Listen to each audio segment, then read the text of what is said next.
We're now going to, oh, now it feels like it's way too close.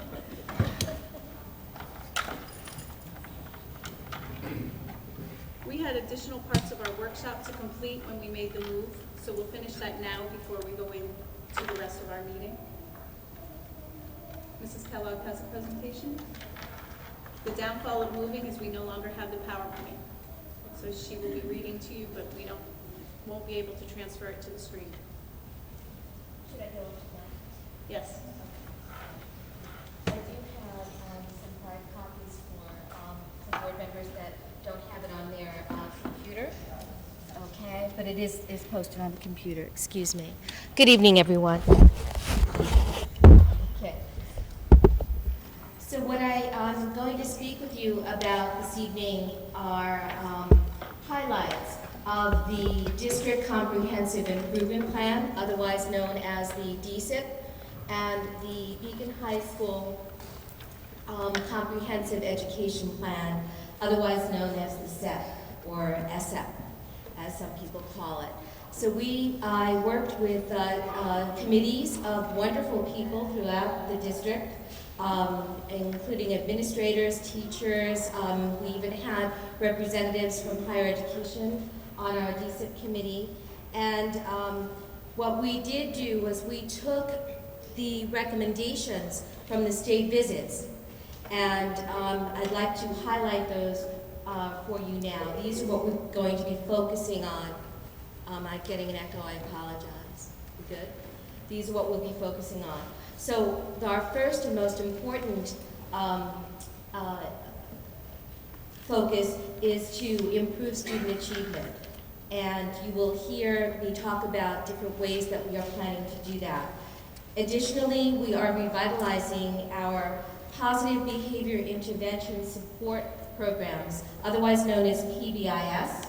And we have teams of PBIS teams across all schools in the district that have already done some wonderful work in that area, in those areas. We will be implementing a bullying prevention program using the Alveus program, but it's really working with committees. They're called PBCC, Bullying Prevention Coordinating Committees, that have already started some work in that area and have done some work this summer. We will be improving our academic intervention support, AIS, and strengthening our RTI teams, response to intervention teams. And we've already started working with the elementary principals for the elementary team to kind of revitalize that, but also towards the end of the school year, and we're planning something just before school starts with our secondary AIS RTI visioning teams, and I'll speak a little bit about those. We are hoping and working towards building a sense of community throughout the district. And another important recommendation from the state education teams was to evaluate our professional development opportunities and finding ways to do that more strategically. Improving student achievement. One of the important literacy initiatives we have planned for this new year is the work with comprehension strategy instruction across the content area, focusing on nonfiction. And this will encompass embedded professional development with Steph Harvey Consultants.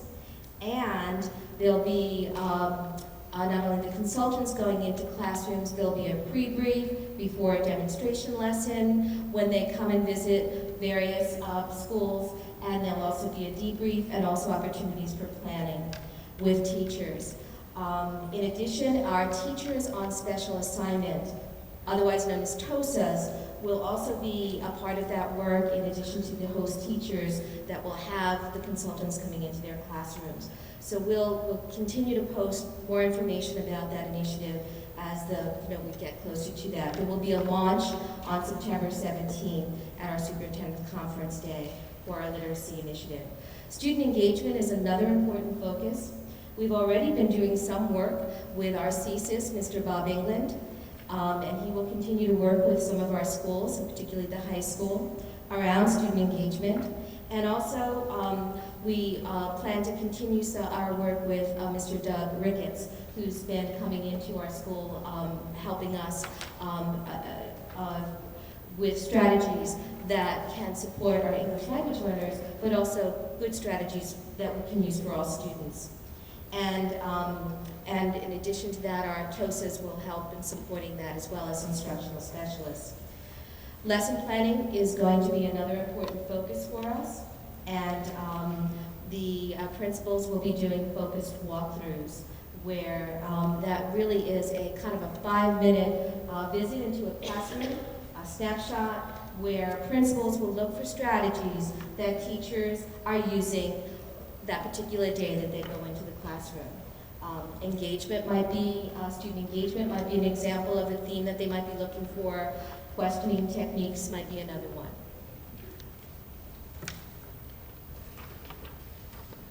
Revitalizing PBIS, positive behavior intervention support. So the teams have been galvanized. There are some schools that have really done already some wonderful work in PBIS, and there are others that needed to really get more involved in that and start to implement that in their schools. We have had a behavioral specialist coming to district through the work of Duchess Bosse's, the RSC Task Center, and his name is Steve Rapplier, and he has been working with our teams. He started working with our teams in the late spring. So each school has a PBIS team, and he's also been working this summer, at least one day with each team this summer. We actually have the middle school meeting with him tomorrow. The teams have developed mission statements for their PBIS teams and programs and PBIS plans. We are expecting to have a school-wide rollout for each of the schools in the early fall of 2015. And a significant part of what the good work that PBIS teams do is to build a sense of community in the schools. So they'll be working on that as well. So, implementing an anti-bullying, or to put it more positively, a bullying prevention program. So, the teams have been created. The bullying prevention coordinating teams have been developed in each of the schools. They worked this summer for 2 days with a representative from the Mediation Center. Her name is Miss Honey Minkowitz, and she's well-versed in Olveus, and the teams had grappled with the definition of bullying and what that might look like. We're still in the process of defining that, and creating it in student-friendly language to be aligned to the Dignity for All Students Act legislation, the DASA legislation. The teams will be determining strategies and have been working on this to promote pro-social behaviors in all students, and to really be sort of an underpinning to support the overall umbrella of PBIS. So the anti-bullying or the bullying prevention work is a piece of the overall umbrella of positive behavior intervention supports. And the rollout for this program will be in and around January 2016. So we're going to be implementing PBIS first, and then supporting it with the Olveus program. Improving academic intervention support, AIS, and strengthening our RTI programs, response to intervention. So vision teams at all levels will build on the best practices that are already in place, and selecting protocols to determine the skill deficits that they are finding in various students. They will identify instructional strategies to support these learning needs and develop student learning plans to further support students in need and monitor the progress along the way. So some of the work will be to develop protocols, choosing on how we look at data, choosing progress monitoring tools, and we already are having the secondary AIS vision team coming together just before school starts. And we've been working with consultant Dr. Jean Papandrea, who also has worked in the district before, and she worked with us a little bit last year. Building community across the district. We will be resuming our dropout task force meetings beginning in September of 2015. And we're going to be debriefing the wonderful work of the subcommittees from the 2014-15 school year. We are going to be considering recommendations from those action teams to inform our 2015-16 plan, action plan for the Dropout Task Force. This will include broader representation from our identified subgroups, which was a direct recommendation from the state visit. We will monitor progress in engaging more families as partners in the education of our children. We will identify specific training on developing meaningful partnerships for teachers and parents coming together in community. And we will also host workshops for parents to the degree practical in conjunction with other events that are going on, because a couple of the concerns we had is that we had quite a few parent education evenings, but they were not well attended. So we're going to be trying to find ways where we can coordinate it with other things going on so that we can reach more parents. Evaluating professional development was another important component of the recommendations. So we will definitely be increasing communication with administrators, with teachers, with the various learning groups, our content coordinators, our teachers on special assignment, service providers, at team meetings, faculty meetings. Information will be forthcoming for and ongoing, and also shared with the district community. And we will be evaluating our professional development work that we are doing.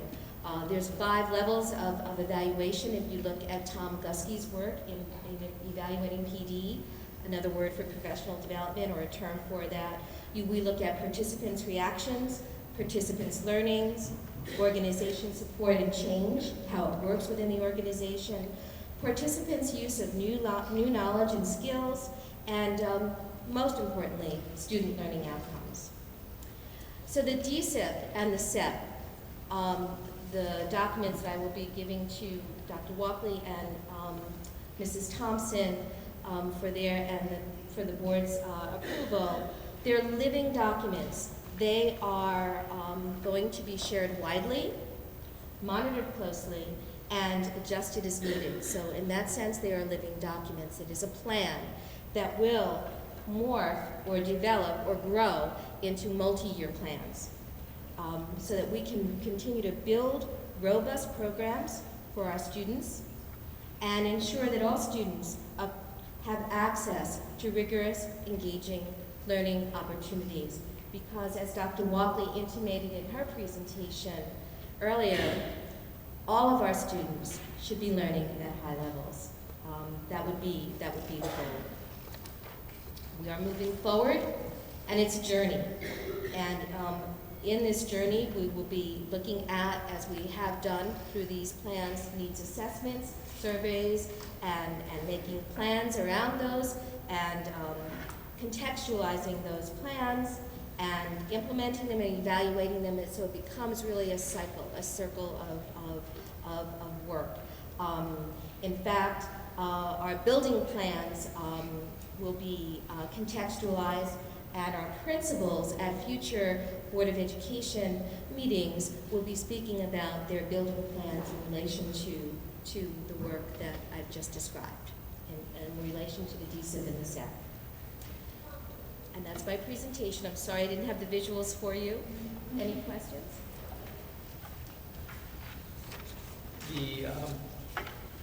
Who's going to be responsible for monitoring the plan to make sure it's being followed? And at what point in time is there going to be an assessment to make sure that the plan is achieving the results you're expecting, or if not, making changes to the plan? Well, that'll be part of my work, Bill, as the curriculum and instruction person. I will certainly be monitoring that. I'll be working, but I'll be doing that in tandem with our superintendent and with the principals in the community at large. We just had recent state of education visits this year for the district and the high school. This coming year, because we just came off a state visit, we will be responsible as a district to do district reviews. And Dr. Walkley and I were just talking about that, and we were thinking that a nice time frame might be in February. So we still will consider that, but we don't want to wait too long. And again, like I mentioned, they're living documents, so we will be discussing them along the way. So they'll be part of the work that we do. They'll, conversations at monthly meetings across the district. Thank you. Sure. Sure. I just have two questions and Mhm. one comment. The rollout of some of the programs, are they tied to certain funding while they're coming out at Sure. certain timeframes? Yes, we've been fortunate to get a lot of grant funding. Some of our funding is from the SIG-A grant. We have Title II grants. We did get a little money from our Title III grant. So a lot of the funding is from grants, but also from our general fund and again Title II. So. My second question is, are you saying that AIS will now be geared towards each student, like the teacher will have to develop a plan related to? Not for each student. These are students that are brought to the team's attention as struggling students. The teacher would bring them to the attention of the team, and then the committee speaks about the student and tries to come up with, looking at their deficits, trying to come up with a plan to meet their learning needs, and then monitoring their plans, so then coming back to the table within maybe 6 weeks or so to revisit and see how the student is doing. So it's not for every student, the students that are struggling. Yeah, I mean, students that actually receive AIS services, the plan will now be geared towards that student's development as opposed to just a general thing. Like students in the past, or when the students that received AIS services in the past went to the class, pretty much they learned like in general, everyone was taught the same thing. So if I'm struggling in, vocabulary, assimilation, that the teacher now understands that that's my area of concern and would work with me on that particular area to develop it. Correct. And it's Tier 1. When you look at, it's also tied to the response to intervention. So the Tier 1 instruction that happens within the classroom. There are times when students are struggling, so a teacher may have tried so many things, have their toolbox, and it's exhausted, so they'll reach out to the committee for additional strategies and suggestions and things of that nature. So it is part of response to intervention as well, because we really do need to demonstrate that we have been doing everything that we possibly can at the classroom level to support students before we consider them for additional support at Tier 2 or Tier 3. The comment is that I like the idea of tying parent workshops to different events in the district. I think that Good. there were a lot of parent workshops last year that were, not well attended, and I think that due to whatever restraints families have, I think if they tie themselves into a set time, at least they'll be able to do something that they enjoy and then learn at the same time. So I thought that was a good concept. Yeah, and that was one of the recommendations from one of the state visits that we all thought was a really good idea. And when we come back with our task force meeting in September, we will likely hear additional suggestions, and we're open to that. I also met with Brooke Simmons from I Am Beacon to see if there's any ways in which we can collaborate with their organization to really reach out to more families. So it's a work in progress.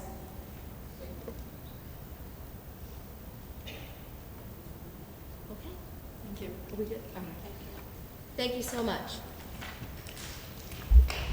Anne Marie has a brief presentation on the tax warrant.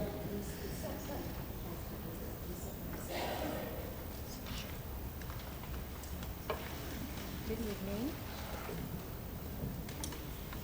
I'm going to start off by saying, since I'm talking about numbers, it'll be a little bit hard to follow, so I'll be general in nature, and I will put the PowerPoint up on the website. I think it's important just to go over a couple of facts because the board will be asked to vote on the tax warrant this evening, so I just want to give a brief explanation of where we are. I want to remind everyone that this is the second year of the property tax freeze. So we will be receiving a rebate check, the taxpayers, sometime in the fall, similar to last year. The new part of that is that the district had to become part of an efficiency plan to show that they would work together with other districts and the BOCES to save 1% overall in their budget. We worked in conjunction with Dutchess BOCES. We did file the plan, and the district did file the form to show that we were in the tax cap, so we are in compliance to move forward on the rebate check for this year as well. The new thing that has affected a little bit of our taxes would be the veterans exemption, which was what the board had approved earlier on in the year to grant veterans school district exemptions similar to their property tax ones. So just to give you an idea, there were 200 exemptions given for veterans in Beacon, 151 in Fishkill, and 22 in Wappingers. And if you have a property tax exemption already as a veteran, you automatically get it for the school taxes. And if for some reason, I have had people come to the board office asking to apply for the veteran exemption, but I have been telling them to go to the town of Fishkill or Wappingers or the city of Beacon to do so. As a reminder, just for the board and for the public, the levy increase was at 2.51%, which was what the tax cap was. And the second proposition for the buses, we have decided again to finance it over 5 years to match the state aid. So the bus proposition, the first payment would increase the tax levy about 0.21%. We also, as in the past, have used excess fund balance and reserves. The good news is, because of the increase in state aid that we received this year, we only had to use $2.5 million. We have used $3.5 million for the past several years, so that's great for us. That's leaving money aside for future years. And we're also only using $100,000 of the tax reduction reserve. We have systematically been using $275,000, so that does leave us for subsequent year. The tax reduction reserve, as just a reminder, is a systematic use of the $1 million that we received when we sold Old Beacon High School. We have 10 years to use that, so we have several years left. So we didn't want to use it all in this current year. Just an overview, the equalization rates again are staying at 100%. The taxable assessed values across the district have all decreased, except for the non-homestead properties in Beacon and the homestead in Fishkill. Non-homestead are the business properties, and homestead in Fishkill are the residential properties. We do have some tax OCRs coming up for this year on some of the businesses across the district. And as a reminder, again, the STAR exemptions have decreased. They have decreased ever since they went into existence, so they're systematically going down. So I won't get into the percentages, but I will mention in the PowerPoint, there are 2 pages or 3 pages on there that show which areas have decreased and how much in the area. And there's also a slide on the tax rate and how it compares to last year. And one on the STAR exemption. Just to give you an idea, and the public an idea, I usually calculate how much people's taxes will go up on an average home value. So again, for Beacon, after doing the apportionment schedule, if the average home being about $290,500 with basic STAR, the increase overall will be $179 per year, or $14.92 per month. In town of Fishkill, the median home value is $353,500, so the increase for the year would be $187, or $15.58 per month.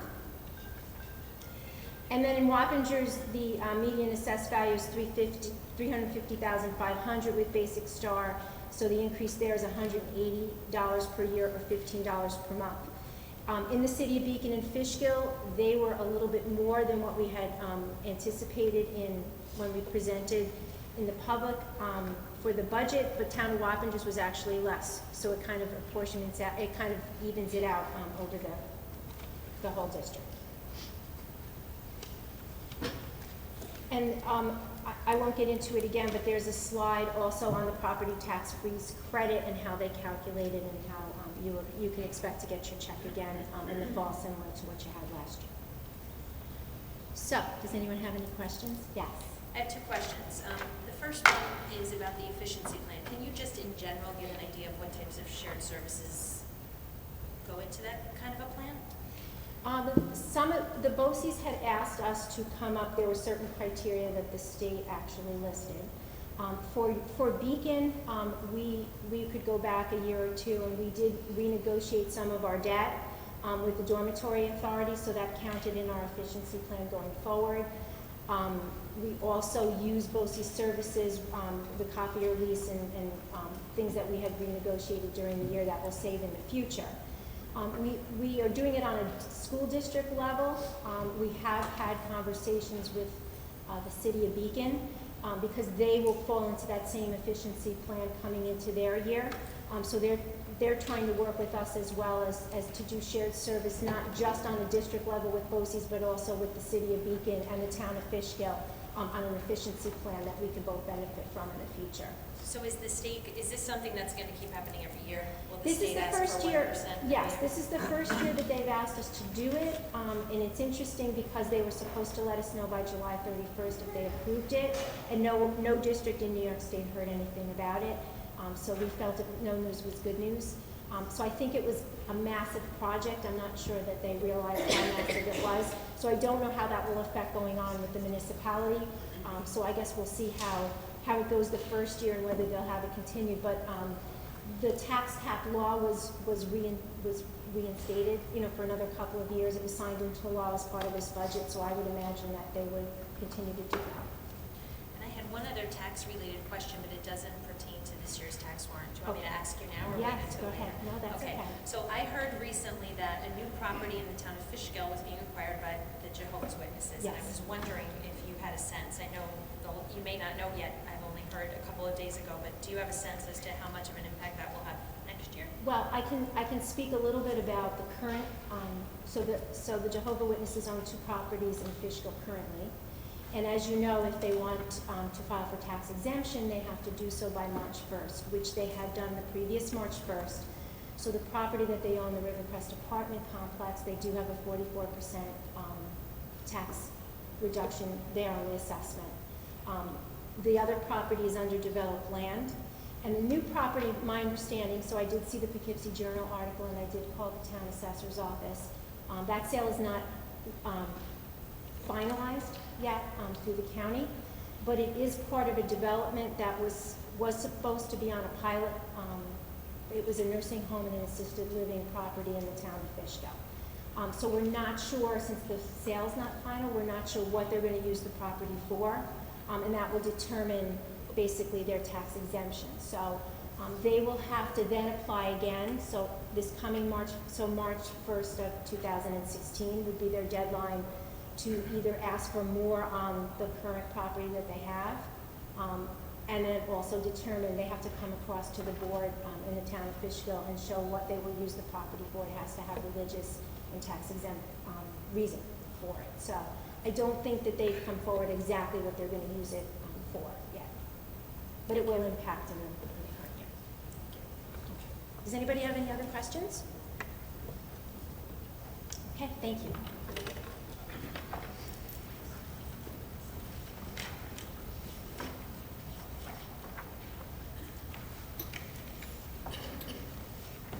Okay, I'll quickly review the agenda.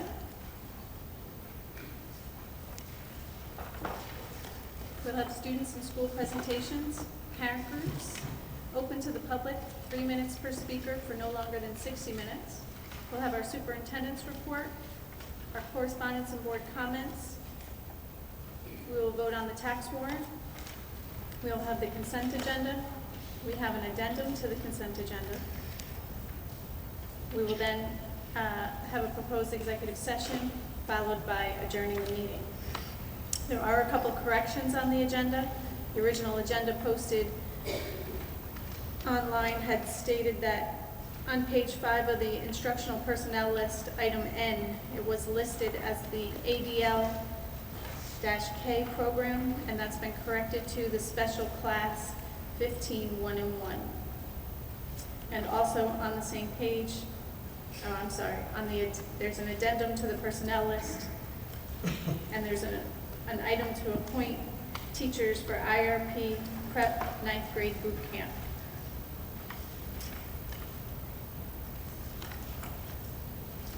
Do we have any students or school presentations tonight? Any parent groups? Mrs. Gadsden, could you read our open to the public policy? The Board of Education has established a single period for public comment at board meetings, not to exceed 60 minutes. Speakers may generally comment upon any matter relating to district business. The president and/or the superintendent may respond to certain of the comments when all of the speakers have finished. The rules applicable to such public comment are set forth in Board Policy 1230, a copy of which is available in the sign-up book at the front of this room and on the district's website. Thank you.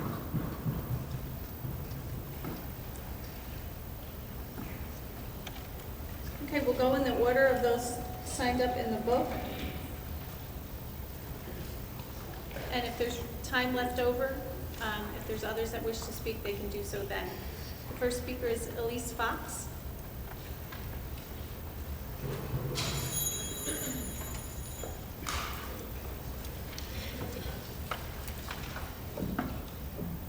Hi, my name is Elise Fox. I am now a junior. On June 22nd, at the Board of Education meeting, Dr. Walkley stated, because the system is very, very stable, we're not changing things within the system, and so we continue to produce the same results. But at the last board meeting on July 13th, Dr. Walkley had shown a presentation on change. In that presentation, she told the public, more students are showing academic success who entered as struggling students. So how is the high school improving if we've been doing the same things? I, along with many people, don't understand how moving these teachers into positions they are unfamiliar with is going to bring grades up. You're forcing them to start over, and you gave them a measly summer to learn the new courses. Transferring them is going to bring the grades down because they have no experience in these positions. This is going to be the third year of Common Core, and teachers were probably just getting enough of a handle on it that scores would start to improve. Instead of implementing change in a destructive manner like this, why didn't you amplify what everyone was doing best? You should have left them in their positions and worked on what they didn't do so well, but allowed them to intensify their strengths. What did you consider for these transfers? What facts do you have about the old system not working? How do you know your drastic changes will work? I feel like you've been pulling the wool over our eyes for some time now. If this transfer has to happen, I want cold, hard facts as to why. Moving a highly effective teacher to an unknown position won't get us off the focus list.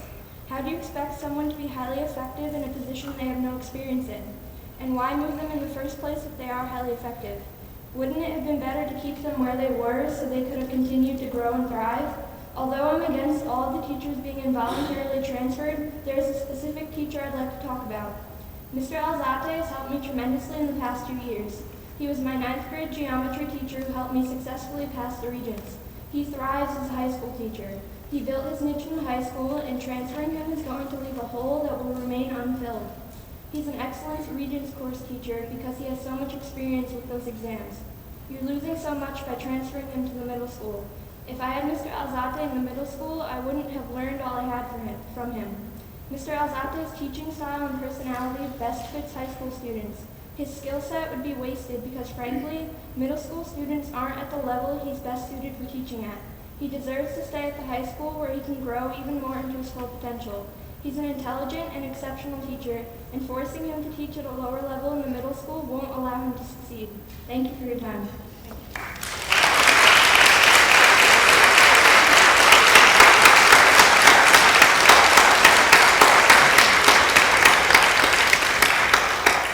Tim Atwell.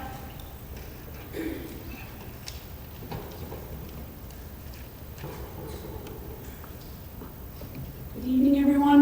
I'm Kimberly Pilla Atwell, Union President, teacher in the Beacon City School District. At the last Board of Education meeting on July 13th during public comment, I failed to directly address the board and turned and addressed the public instead. I understand that this is not appropriate protocol and do not expect that the board would deviate from their established procedures. At no point were my intentions to disrespect the public or the board or suggest that procedures with respect to public comment be modified because of my actions. I recognize and value the importance of procedures and do not intend to deviate from the established procedures moving forward. Secondly, I have been attending Board of Education meetings for 7 years during my time as the BTA president, and I have gained a great appreciation for the volunteer work our Board of Education puts forth on behalf of the district and the community. You have remained positive and resilient throughout the many highs and lows over the years, and I have appreciated the opportunities for collaboration and partnership between the board, the teachers, the administrators, and community throughout my time as president. Tonight, I speak with mixed emotions as I have made a decision to step down as union president of the Beacon Teachers Association effective the start of the 2015-16 school year. And although I have experienced, learned, and enjoyed so much in my role, I have recognized it is my time to step away and assist with a smooth transition for the next union leader. As a public figure, I am well aware that our lives and decisions are constantly under scrutiny, and the position of union president is no different. With that being said, in light of my decision, I would appreciate the opportunity for a peaceful transition, as I will now be able to direct more attention and time with my family. While I am resigning, I walk away proud of the many accomplishments the BTA has achieved together during the time I have been privileged to be their leader, and confident that I have served this organization to the best of my ability. There have been many great accomplishments we have collaborated on with various stakeholders within our school district and school community, such as 3 contract settlements, the creation of the Beacon Parent-Teacher Partnership, sponsorships and donations for the Calico Ball, City of Beacon Youth Rec Teams, food pantries, Howland Library, Drama Club, interscholastic teams, clubs, Project Hope, book fairs, senior citizen events, numerous scholarships, professional development opportunities, as well as the collaborative work with the district on healthcare, FMLA, negotiations, and instructional support and practices for students and teachers are just some examples. Our attention and focus should always be on our students, and I am confident that the energy and priority from all of us will remain on the students of the district. They are first. Lastly, I would like to thank all of our BTA cabinet members, the negotiating teams past and present, all of our devoted teachers, with a special thank you to Dawn Clemens, Gina Fontenot, Mary Keogh, Tom Burns, and retired former union rep Tom Clemens, as well as the administrators, directors, parent-teacher organizations and associations, community members, fellow union leaders, Ms. Kelly Apology, Ms. Teresa Simone, Mrs. Florence Zoff, Ms. Mary Esposito, Dr. Barbara Walkley, Mrs. Anne-Marie Corderoni, Mrs. Karen Kellogg, Mr. Michael Lambert, our board president, Mrs. Melissa Thompson, and the rest of our Board of Education for the positive relationships and collaborative work we have shared throughout my years as president of the Beacon Teachers Association. Thank you.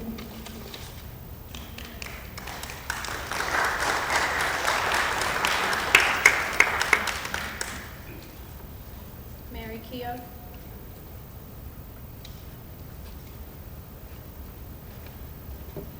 Good evening. My name is Mary Keogh. I'm a kindergarten teacher at South Avenue, and I'm the vice president of the BTA. Being actively involved in the BTA the last several years, I've come to know Kim Atwell quite well, and I know her decision to step down was not an easy one to make. Kim has been a great strength to our union. With her vast knowledge and her endless energy, she's always gone the extra mile. An example is receiving emails from her, countless emails from her after midnight. Is she crazy or is she dedicated? Kim always puts the students first. It's why we're all here, and she makes this one of her biggest priorities. In my new role as vice president this past year, Kim guided and helped me extensively in getting to know my new responsibilities. She made herself available to me whenever I needed her. Now, as she steps away from her role as BTA president, she will continue to show her support for our union by assisting me during this transition in finding a new union president. Kim's leadership in our union will be greatly missed, and I want to thank her personally for her hard work and dedication. Thank you. Thank you.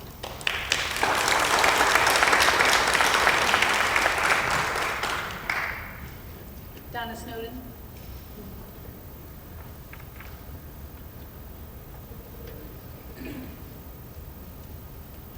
Donna Snowden, retired teacher from the Beacon City School District and a taxpayer in the district. I actually had a question concerning the responsibilities of the TOSA positions that was addressed already by Mrs. Kellogg. But now I wonder how this is going to affect the classrooms. If we remove these teachers from their classrooms, then how will the needs of those students be met? Obviously, if we're taking 4 teachers out of classrooms and schools, there must be some kind of a gap, and I'm concerned about meeting the needs of those students. Thank you.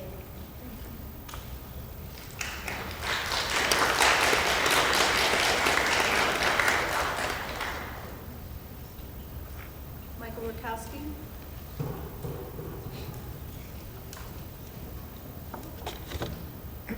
Good evening. My name is Mike Rakowski. We are a resident in Beacon City School District. We have 4 children in the school. The 3 have already graduated, and 1 will be a junior this year. On May 31st, I submitted a letter to the Beacon City School District board members about ongoing violations with regard to Title IX of the Education Amendments of 1972 prohibiting sex discrimination. I also sent this letter to the Commissioner of Education, New York Education Department.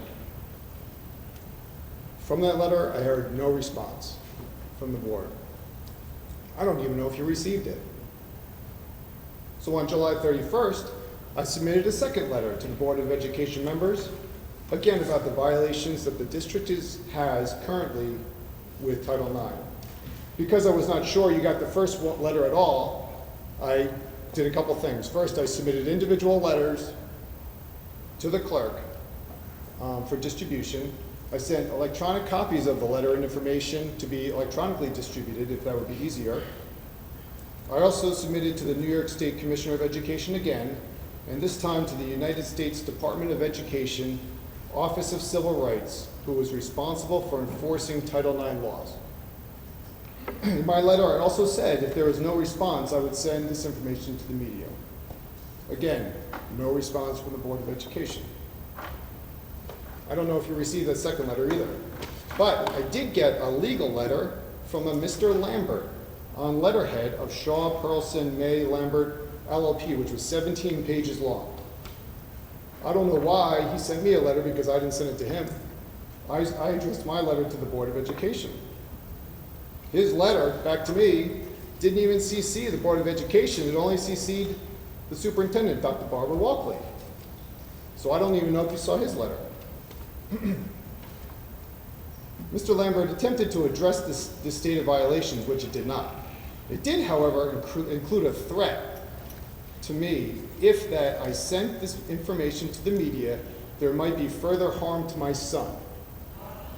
I do not appreciate threats, and I do not take them lightly.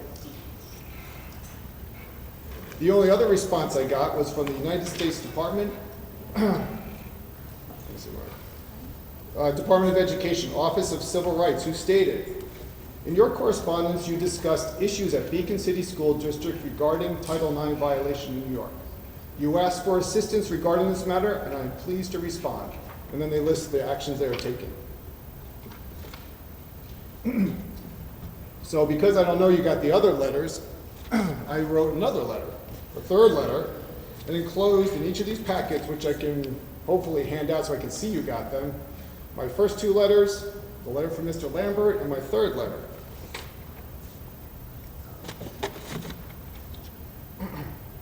So where that states why the Beacon City School District remains in violation of Title IX. So I have 2 questions. Number 1, why won't the Board of Education communicate with us? We elected you. You are our voice. And your bylaws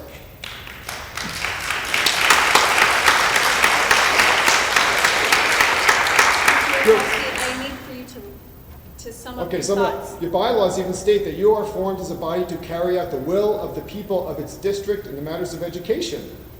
Lack of communication spurs rumors, and we all know there's a lot of rumors going around. You got to communicate with us.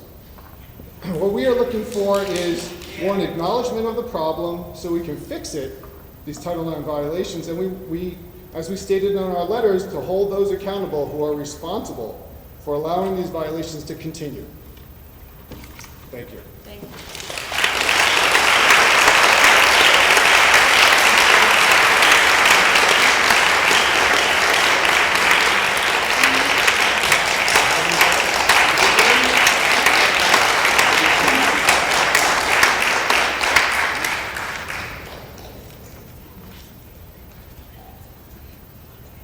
Jody Macredo.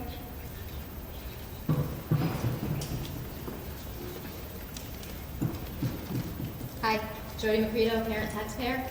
This is the third meeting that I've been to specifically to speak about the teacher transfers. I'd still like to know what's going on with the middle school music program. That information was not addressed in any of the data presented. You did speak at the last meeting that I came to about how you're trying to grow the program at the middle school and how you would like that program to feed into the music program at the high school, which is failing. However, you failed to address the many questions that had come up at that meeting about why there were so many cuts to the middle school music program, and it seems counterintuitive that you say that you're growing the middle school music program when you're cutting a teacher that had just come into it and was making so many wonderful improvements there.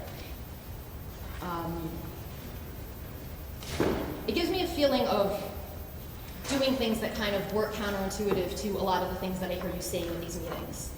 And so I'd really like some clarification on a lot of those things. It was a very interesting presentation that you had. There was a lot of data about testing, although you've said in the past that students are more than data and that the state evaluations are an incorrect way of evaluating students. So it's interesting that now these changes are made because of that.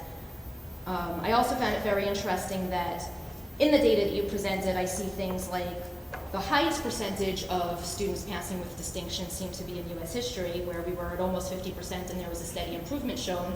And yet, one of the teachers transferred was the only teacher at the high school who was qualified to teach AP history. And so now you will have a new teacher who just got qualification to teach that with no one to mentor her, because the only person who had experience in that will now be teaching at the middle school. So I'm not really sure how that follows in terms of improving the test scores that you say you want to improve.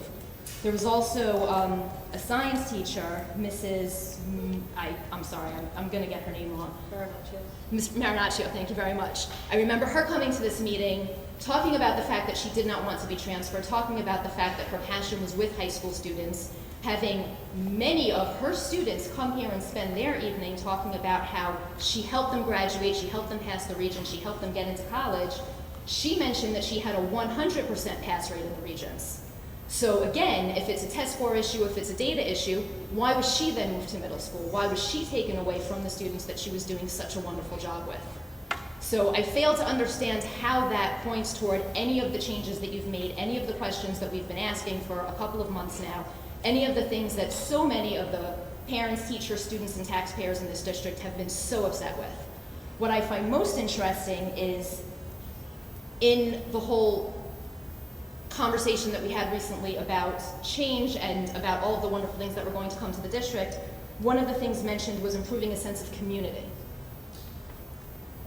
That to me is so completely opposite of what is going on here right now, and you guys know it. So I don't even understand how that can be said with a straight face at this point. The morale is so low at all of the schools that I've heard that even the security personnel are leaving their jobs because of this feeling of oppression, of unprofessionalism, of a complete lack of respect that's being shown toward anybody that works for this district, of anybody that speaks to this district, of anybody that seems to care about this district. The teachers, I've been contacted by so many teachers who have been transferred and teachers who have not been transferred, who are thanking the parents for trying to speak out about this and who are saying that the morale is so low, that the teachers are miserable, you know the parents are upset, you know the students are upset. They're being taken away from the teachers that they trust, the teachers who have taught them, the teachers who have helped them. There is a complete disregard for the way the parents feel, for the way the students feel, for the way the teacher feels. And I don't understand how that's going to foster a sense of community. I don't understand how that's going to help any of these test scores and any of the data that you're showing when the teachers that are giving you the great data are still being moved, and there's still been no explanation, there's still been no response Thank you for your at all. comments. Thank you.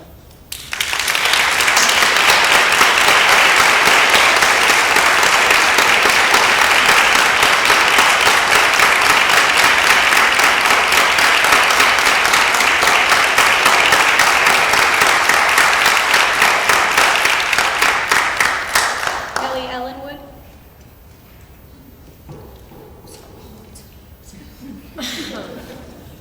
Hi, sorry if my teeth start chattering. I was going to say something different, but I think I'm just going to kind of go in an opposite direction, try to be a little bit more positive. By the way, this is so fantastic. We should always have the board meetings here because there's so many people. This is so great. A couple things were brought to my attention during the break, and I think I'll just bring those up. My first question relates directly to what Jessica Wright just said about one of the teachers is being transferred. I see in this instructional personnel list, and I think under letter N, for summer curriculum development, I see that Alexa Marinaccio is going to be receiving 40 hours of compensation for curriculum development. Is this? I just don't know if this is normal. As far as I understand, most teachers don't get paid when they have to, when they're being transferred and having starting over again with the new curriculum. So I think this is positive. I think it's great that the board is hopefully going to approve this, and this teacher is going to get that kind of support. I just want to know if that's a normal thing. I see a lot of teachers getting paid for curriculum development. My second question, and this is something else that somebody else brought to my attention, is regarding the HR position. I finally was able to look at the job description, which the application deadline is this Wednesday, August 12th, and read through it, and it's well written and fairly thorough, although I think it is not as robust as it could be.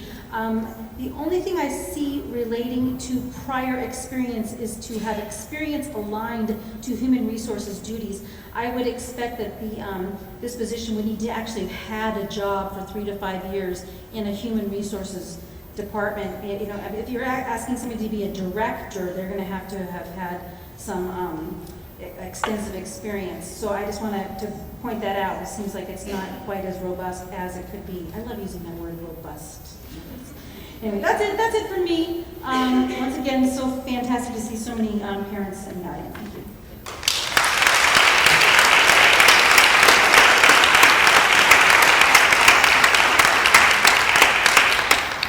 Rebecca Corrales.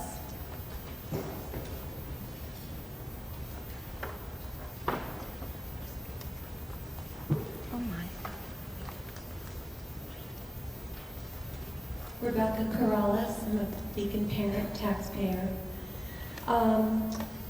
Two quick questions about the HR position. Also, my question was the same as Ms. Ellenwood right before me. To have a candidate that has actual experience, I think is really important, especially given the relative inexperience of our superintendent, assistant superintendent, as they're in their first full year of being in their position. I think it would be very helpful for us to, and make sense for us to bring at least one person that has ample actual experience to the administrative team.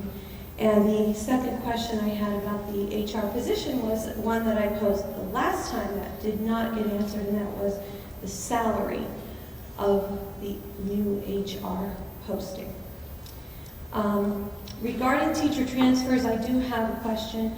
It's another follow-up from the last meeting.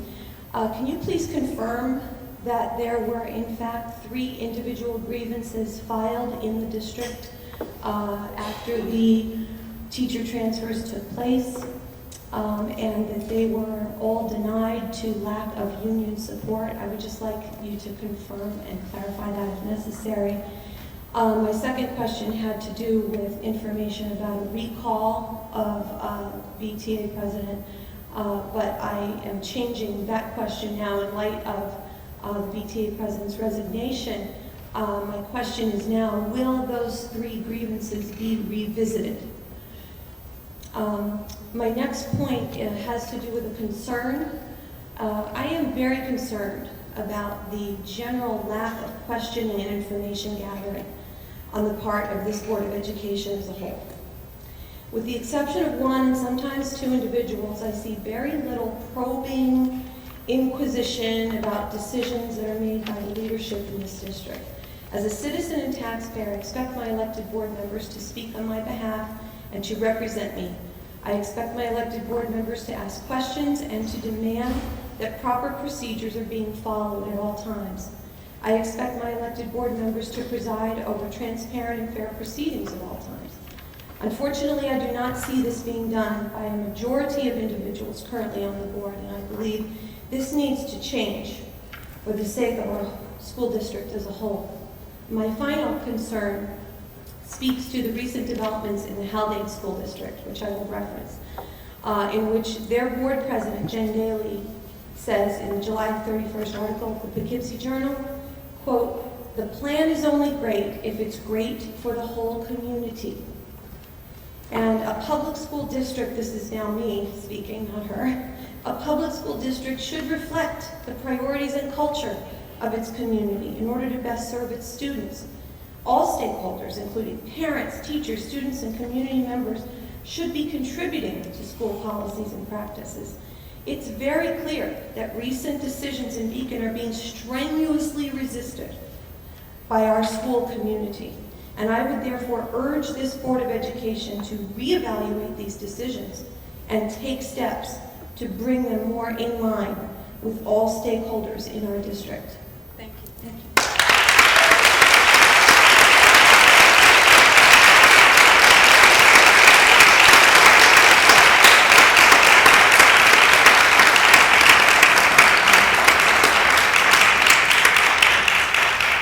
Gabby Lucas.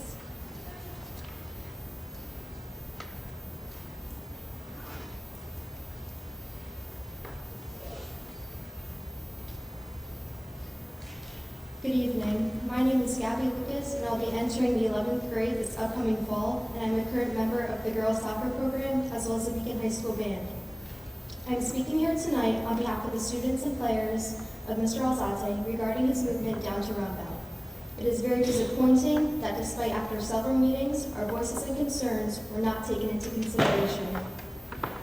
Have you ever had to take geometry first period as a 13-year-old? If you had Mr. Alzate, you would know that it was the best math class ever. He set the tone and mood for the day. I've had some pretty amazing teachers here in the school district, including Mr. Alzate, Ms. Marinaccio, Ms. Winkleman, and Ms. Udell. Ms. Udell unfortunately passed this year, but I had the great opportunity to have her as my 4th grade teacher, and she taught us that no matter who you are or how old you are, your voice can make a difference in the world and in your community. And that is what I'm here to do tonight. How do you expect Mr. Alzate to tutor the students and players when he is at Roundabout? Did you know that he is available at 6:30 every morning throughout the school year? There is no possible way that we can get to Roundabout before or after school. You ask us to proudly represent our school and to be successful scholar athletes, yet you take away our tools. He built relationships and connections with not only his students, but any student that walks through the Beacon High School doors. There isn't a teacher that can ever replace Mr. Alzate and what he has offered and provided for the Beacon High School. The students are here, the players are here, the fields are here, and Mr. Alzate really needs to stay here. Thank you.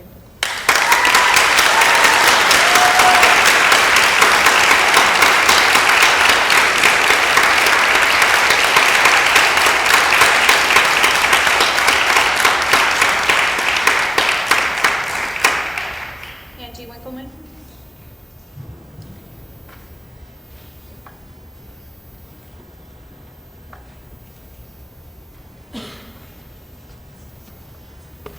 Good evening. Angie Winkleman, teacher, taxpayer. I want to kind of go backwards a little bit. It wasn't where I was planning to start, but thinking about that surgeon's reference, the 80% versus 100%, the first thing I thought was, I want the surgeon that's most experienced in the surgery I'm going to have. That's what I want, the most experienced teacher teaching my child. And my children came through this district, so I really, really do care. It's the same with teachers as it is with surgeons. Sorry. In terms of the data, first, I don't think you showed the living environment regions. We talked about, I don't know, maybe I missed it, but I didn't see that. And other things that were being ignored in that data is the background for it. The students, the most important thing we do here. The Chem Regents was moved to 10th grade. That lowered the pass rate because there were more students taking it. Many students don't take science past 10th grade. Physics has a very high pass rate, particularly early on because there were only about 15 kids in that first physics class that we were looking at. Now there's a lot more students taking it. You have to know the community. You have to know what's going on in the school. You have to know what's going on in the classrooms to really understand these things. You can't look at data in a vacuum. You have to really look at the background of it. For ELA, I think there's probably something that has to do with the RCT. Fewer students taking the RCT, as that was phased out, is going to cause a lower mastery on the Regents. The results from the state walkthroughs and such, we never really heard what the recommendations in quotes were. It was insinuated that it was transfers, but it was never really stated directly. I would really like to know if that was the case. And we did skip 1.0, which was the district administration. I would really like that information as well. And now, in terms of results going up, if you want rigor, if you want more rigor, direct it. We have a lot of curriculum writing going on, and I know that we do report to Ms. Kellogg. So make sure that it is rigorous. Make sure that we're doing that. Changing personnel in putting people in different places is not going to increase rigor. Have the 6 to 12 coordinators that we now have direct that rigor. They should be telling us what we should be doing. Or even the TOSAs, because we really don't know what's coming of that. We have 4 teachers who are being pulled out of classrooms now to the tune of probably over $300,000 in salary. We really should be seeing results from that and carefully evaluating that. If a system is broken, you fix the system. Putting a different cog in there is not going to change anything. It's not going to fix it. Moving teachers doesn't fix a system. Tell us what to do, we'll do it. I swear we will. We change all the time and we're very willing to do that. We've made a lot of changes. Give us a chance, huh? Thank you. Thank you.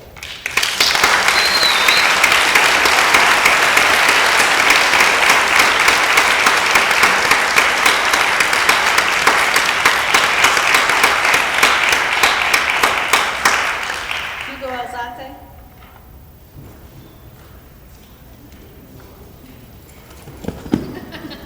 Hugo Alzate, a math teacher at Beacon High School for the past 12 years. I'm one of the 27 teachers being transferred. In reference to what's happening in Poughkeepsie, my understanding is that one of their options for improvement is to transfer both teachers and administrators throughout the district. At the July 13th board meeting, Dr. Walkley made a presentation where I quote, "The time that the state is giving us to change is a very, very small window." Really, from an educational standpoint, point of view, not enough time to really plan as thoroughly as we would like, end quote. To me, that sounds like we need to make changes now and fast, but wouldn't the transfer of so many teachers take years before we actually saw the improvements? Regardless, can you please tell us, what is the actual time frame that Beacon has before becoming what Poughkeepsie is now? Roundabout recently made improvements and got off the list of being a focus list. In our one-on-one meeting, Dr. Walker, on June 16th in your office, you told me that I was filling the hole at the middle school and that my skills were needed to help improve the middle school. You also stated in your presentation to the board, July 16th, that we're a focus district because of math and ELA. There are only 2 math teachers being transferred, myself and my replacement from the middle school, who has already told me that they feel more prepared being a middle school teacher after already having taught 2 years at the high school. How do you expect to fill the hole that my transfer leaves at the focus school that is the high school? In your presentation to the board, you had a slide about the high school where 2 of the bullets stated, More students are showing academic success who entered as struggling students, and increased graduation rate over time. How do the high school transfers support what you stated at that presentation? Also, in our one-on-one meeting, you told me that every time you talked to Dave Riley, the math department coordinator, possibly one of the best teachers in this district, that he had great things to say about me. I talked to Dave, he denies ever speaking with you about me. However, he did say how his recommendation to our high school principals did not transfer me in particular. In reference to union representation, we teachers felt we had close to none. It is our belief that specific teachers who were transferred were targeted and retaliated against for having a negative interaction with union president or a former Kim Atwell. In the particular case of myself and a few other high school teachers, we spoke out at a high school union meeting back in February when we said we were ready to see new union leadership. Kim never approached me on the status of my individual grievance that I filed, but did not hesitate to give me dirty looks and ignore my hello greetings every time she saw me in the hallway after that meeting. She did, however, manage to talk to me almost every single day back in November when she was pushing for my uncle to gain a seat at the Mr. board. Alzate, I need to, I know that was comical, but you can't make references to other employees within the district. Okay, my apologies. My individual grievance was based on the fact that no consultation was given to me ahead of time and that it was denied. At the very end of the grievance response document that I was sent, it says, quote, "The consultation and advisement regarding the tentative assessment took place approximately 2.5 months prior to the actual change in assessment." End quote. 2.5 months is awfully close to that union meeting in which I spoke up with the other high school teachers. At least 1/3 of the teachers in the district do not support our former union president and as a union president or as a rumored HR position, as is shown in 1/3 of the teachers signing the petition. Thank you, Mr. to vote her Alzate. out. You've exceeded In only 4 hours, and 2 of the schools did not have a chance to sign that. Many teachers did not Mr. sign that Alzate. based on the fact that they were afraid of what Mr. will be Alzate, done to you've them. exceeded 3 minutes. Thank you.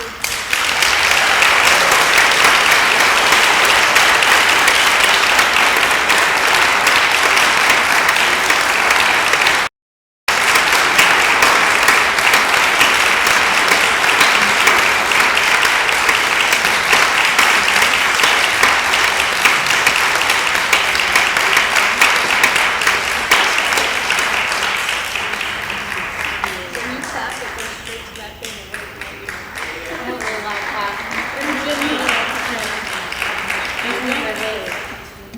and Okay, Sam, I can't read your last name. Britton. Okay. Hi, my name is Samantha Britton. I graduated from Beacon High School in 2010, and I currently run a scholarship in name of my friend Jasmine Matos, who passed away in 2013. And that's kind of like, why am I sitting here? I'm not in this school anymore. However, the most important thing about this meeting right now is the students. And the transfer is not going to help them in any way possible. Because the thing that maybe everybody here doesn't understand is, teachers don't only teach, they also save lives. And they do this in many ways. I never actually had Mrs. Marinaccio as a teacher. However, she would come up to me often in the hallways and ask me questions about my life. Because my friends and I were really well known for not being the greatest students in the world. Not only, I myself got straight A's, Mr. Alzate was my teachers. Shout out to Mr. Alzate. But a lot of my friends struggled heavily in school. We had a lot of other issues in our personal lives. My mother, for example, worked until midnight every single night. So it really happened as well. But I did have my teachers. And the idea of some of them moving, it's not something I like. Especially since my friend Jasmine died. Mr. Alzate was there. Mr. Bolch spoke at her funeral.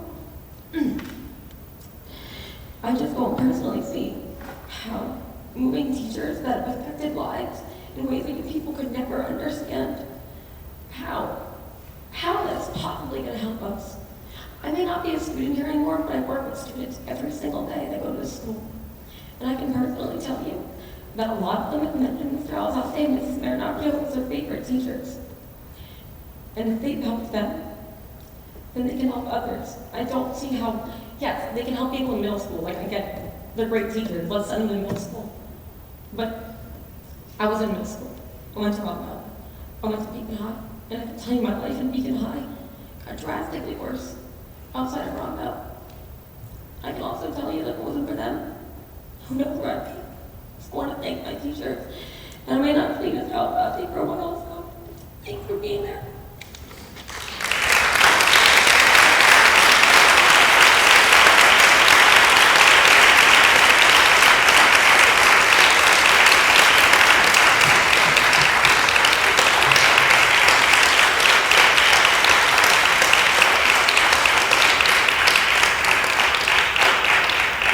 Nicole Meyer.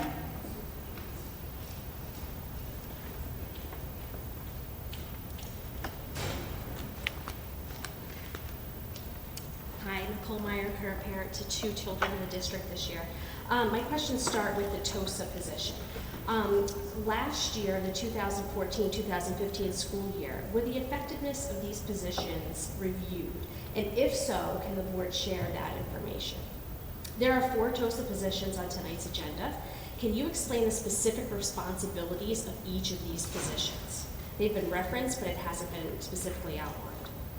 It is my understanding that 85 to 95 teachers from the school district, excluding South Avenue and Sargent, signed a petition to recall the current union president, as of tonight that's been changed, who just resigned. Seeing that this same person is to fill one of the TOSA positions makes me question how she will be able to mentor and collaborate with colleagues given the efforts that have been made to remove her from the current responsibilities as unit president.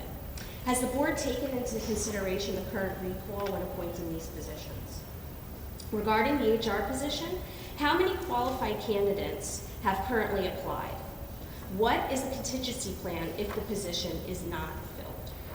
And I would like to reiterate that the HR position be filled with someone who has actual experience in this area.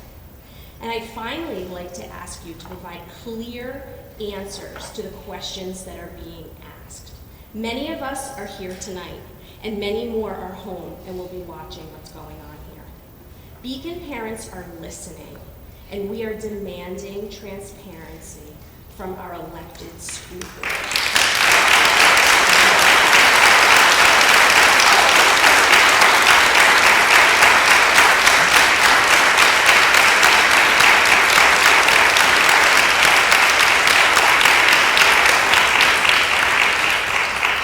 Carla Springer.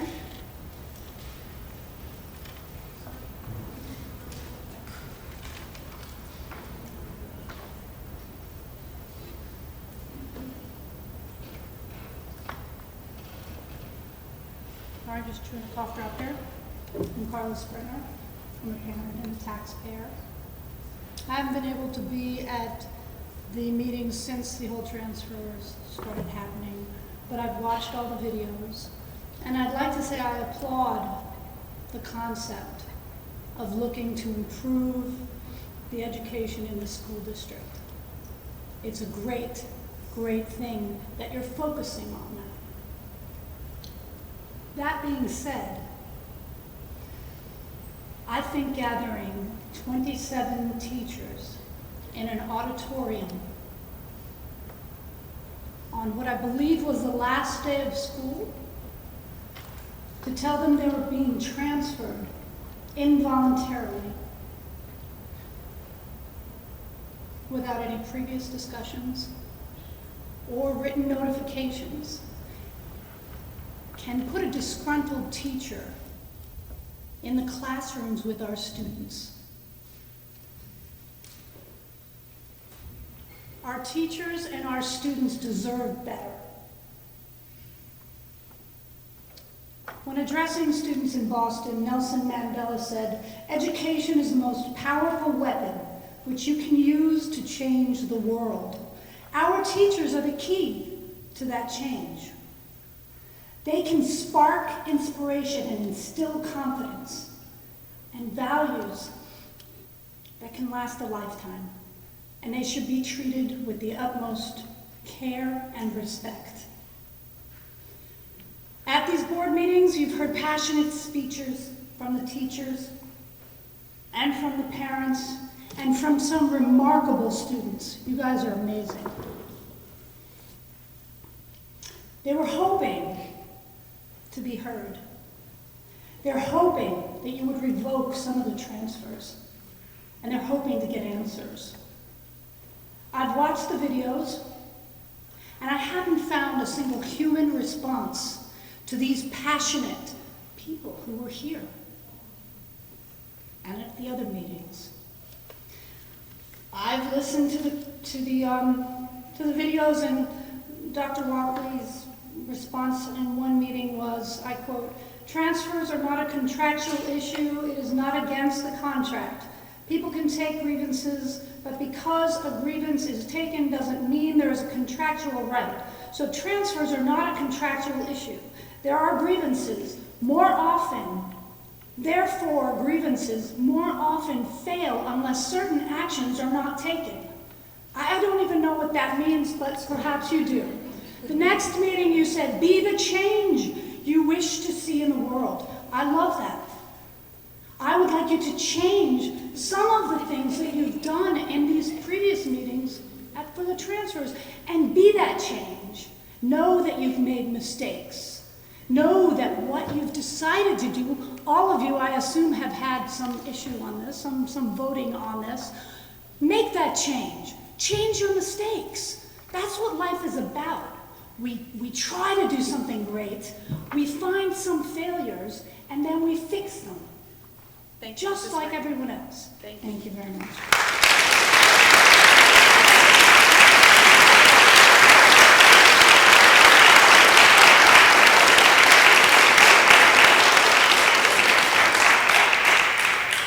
Anthony Zhang.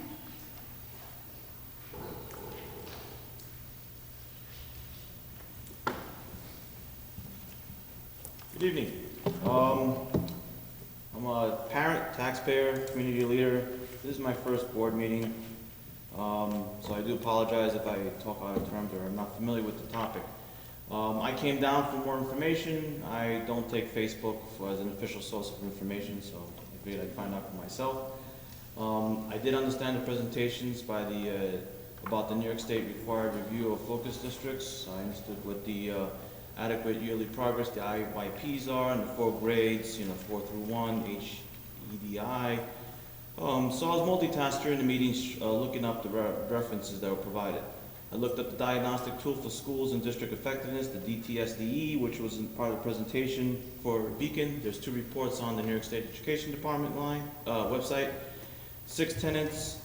Tenant 1 has 5 statements of practices. Tenant 2 only has 1. Tenant 3 only has 1. Tenant 4 only has 1. 5 only has 1. 6 only has 1. I also looked at the DCIP and the SEP that's online as well. I didn't see anything about reassignments anywhere. There was a lot about supporting the teachers and professional developments, but it's unclear to me whether the recommendation of the reassignments is a state recommendation or some other rationale. And in my experience in both government and private, not providing the data is a risk of a negative inference onto the board. So I would encourage that, if there is data on this, if there is any recommendations, any official recommendations, that it be provided to the public, and that's what I'm hearing from everybody else that's here. Finally, I just want to end that, my mother has always said that my education is the greatest gift I can ever receive. This is what I teach my children, and this is what I hope everyone is here for. Thank you. Thank you.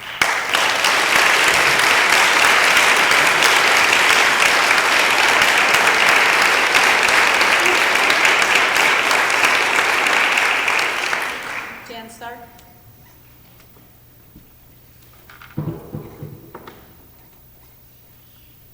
Head is spinning. Wow, it's nice to see the community come out. We need to see this more often. All the time, actually. I want to take a moment to talk about Kim Atwell. I've known Kim since she was about 15 years old, competing on the athletic fields of Newburgh, where I started my teaching career. She is as a hardworking individual now as she was then. I want to thank her for all the contributions to our community now and in the years to come. And I take offense to people that have disparaged her this evening, and what goes around comes around. As an educator, I have seen a lot over my 40 years in education. I have seen major changes in the focus of curriculum and how it needs to be delivered. When people say students learn differently now than 10 or 20 years ago, they're correct. The challenges never end for the child or the teacher. The one thing I do know is that the children adapt faster than the adults. While no one likes change and prefers the status quo, change is always going to happen. The changes in teachers' assignments, while uncomfortable for some or many, takes us out of our comfort zone. They are here. And while I applaud the students that have come up and spoken for their vigor and support of their teachers, it upsets me that a number of adults have gone to their students to fight this, to fight their battle. It is wrong to put the children in the middle of an adult situation. Thank you. Thank you.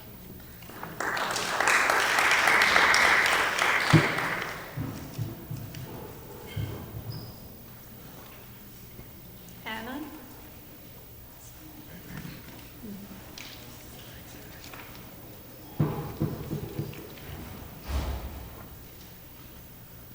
I'm Anna Jonas. I'm a parent and a taxpayer in Beacon. I'm going to try to keep it short because I don't have a lot to add from what we've heard, but I guess I want to second a lot of what we've heard tonight. You know, when I think of teacher, I think of a vocation, and certainly for the best of our teachers, it's a deep passion. You know, people don't teach for money, right, to like get rich. And so I think that the idea that you can just take a teacher that spends decades of their life developing their skills and making relationship, and just choose for them who they're going to teach and what grade. It seems like kind of, it would never happen, you know, you wouldn't take a lawyer in civil rights and move them in the contract department, you know, and say, well, you know, you're very good at what you do, so perhaps you'll help the contract department that's not doing very well this year. It's like you would respect their professional expertise, and I feel like there's a deep disrespect for these teachers to just move them without their support. I think mostly what I want to say is that in my studies of what's going on around the country and in school reforms, there's been again and again the same reports, and that report says that when change comes from the top and is imposed, and there's not ownership of these changes, there's not deep participation from the teachers, from the community, from the parents, these changes don't take roots, they don't work. And I think that if you come to the parents and you come to the teachers and you explain your deep reasoning for wanting to make transfers, and you get their support, then perhaps these teachers would move and would bring all of their passion because they would believe in your vision. But without a vision, without understanding what you're doing, by just imposing it, you lose the support, and by losing the support, you fail. And so I would say, one, I support everybody else who has said, please give us reasons, facts, reasoning, so that we understand where you're coming from, because we are all assuming, at least I am, that you have reason, that you have thought through your decision. And second, perhaps reconsider, which would be the most, I think, show the capacity that you have to listen to the community. Reconsider and then come back and let's start a new plan, one that would be really with the support, like, you know, with ownership from the community, from the teachers. That's it. Thank you.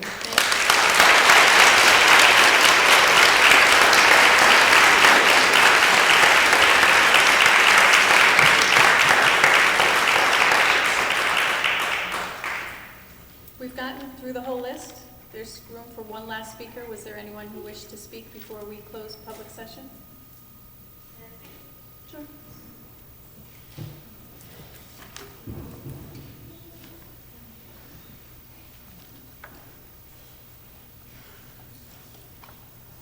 Good afternoon.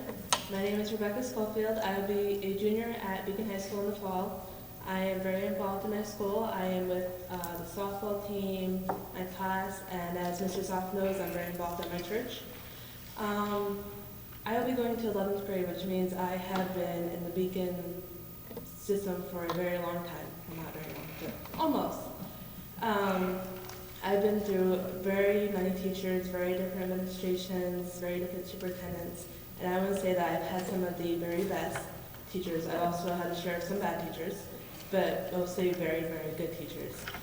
I would like to say that I didn't have Mr. Alzate personally, but I have heard from other teachers that he's a great teacher. I had Ms. Marinaccio. She was a phenomenal teacher, and I would like to say that moving the teachers is not the issue. It's the issue that we would like to know why, and I think the big issue here is communication. As you can see, we're very passionate about what we believe in. Meeting after meeting, we've come here and told you our opinion and asked questions, and I haven't seen any response as to why you're doing this, and that's what I would like to know. Also, I would like to say that the students are not out here because the teachers told us to. We are out here because we're passionate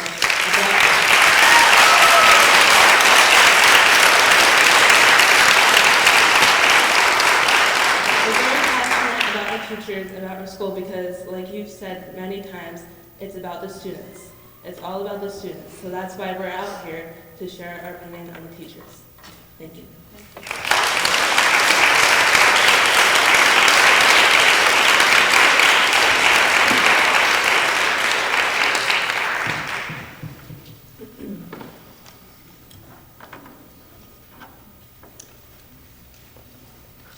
This evening, there are a number of people who have come forward who have chosen to speak about confidential information. And I am bound by rules and laws and regulations about what I can and cannot say about confidential information. And so there are some things that I will not comment on, because the information is confidential, and there are other people's lives who are tangled into the topics that have been brought forward by these people. So I think that probably these people know that, and it's quite unfair for them to speak and ask for confidential information.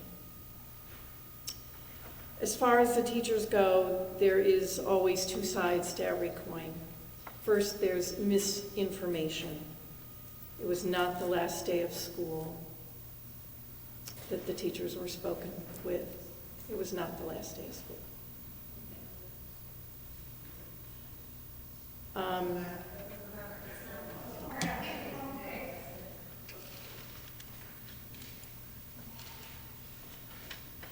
Okay, so I've listened to you. It's time now for me to speak. And you've asked for some information, and I'm going to give it to you. So there are two sides to every coin. There is information that has been given that is confidential. I cannot talk about particular teachers and particular reasons, because that information has to do with their employment. And I am not allowed to give you that information, nor will I. There were a lot of assumptions made this evening. I would agree with that. There were assumptions made about why people were motivated to do certain things, etc. And there has been some misinformation that has been given this evening, and given with authority as if it were true.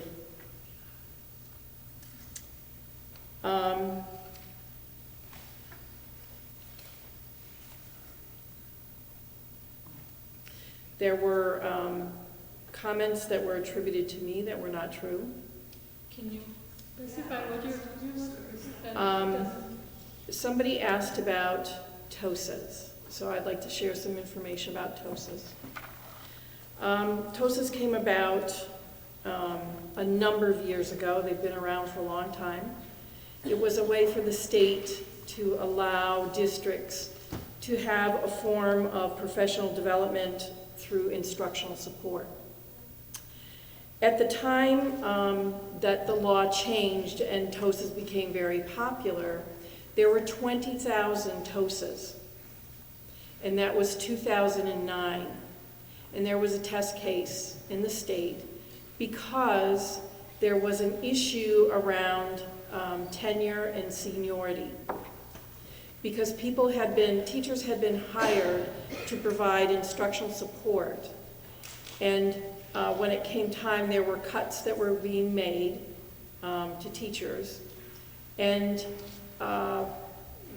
in the particular case that was the test case, a person was let go who was in a TOSA position because the district said that they were not gaining seniority in their tenure area. So TOSAs are not new, they've been around for a long time, but they do give districts a wide latitude. I'd like to share with you how the state defines instructional support services. This comes from New York Codes, Rules, and Regulations.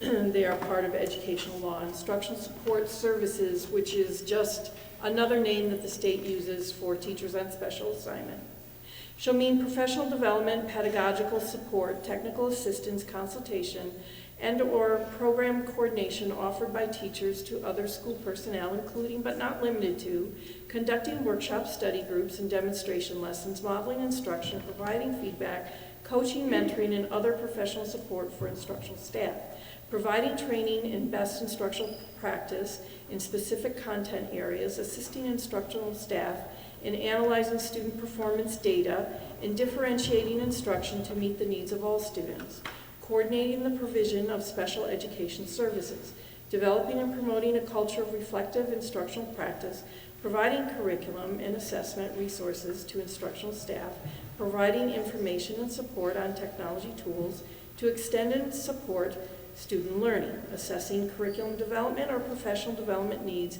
and such similar related work. That is the job of a TOSA. In this district, currently, there are 6, if the 4 tonight are approved, there are 6 TOSAs.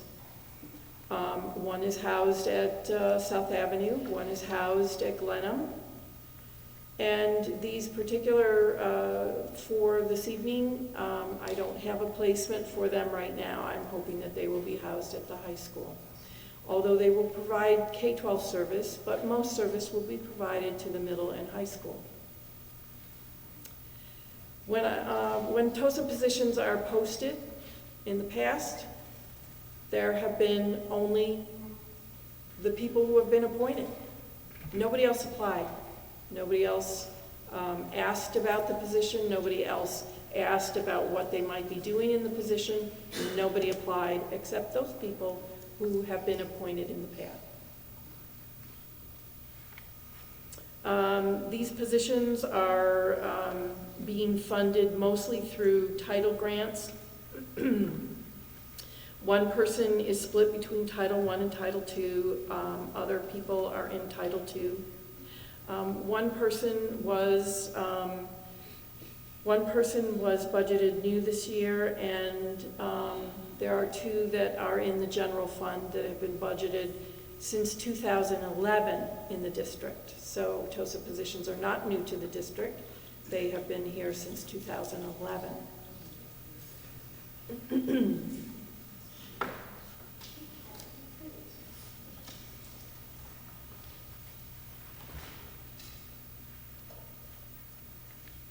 What's the plan for these?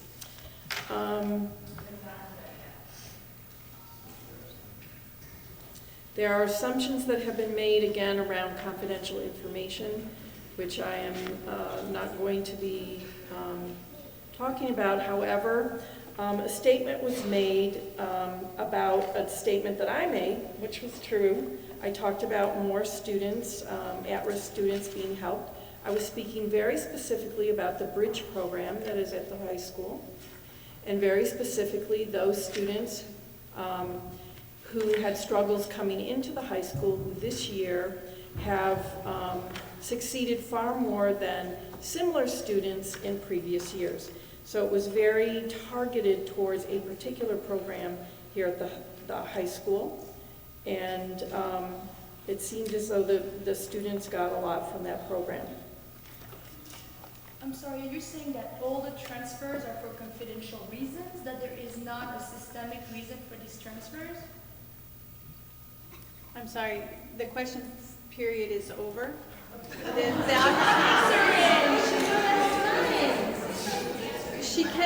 Excuse me, I'm not talking about transfers right now. I am answering your questions in a random way because that's how they came up in the notes. That's how they came up in the notes. Well, we don't have your notes. Can you please tell us what questions you're answering? You're reading off a sheet of paper. Like, we have no idea what you're saying. Every question was about transfer, right? That's what I just gave you information about someone who used a quote that I used. That we understood. Okay, so we'll go forward. All right, so I did show the living environment in answer to the question that I did not show the data about the living environment. There is a slide in there about the living environment. There was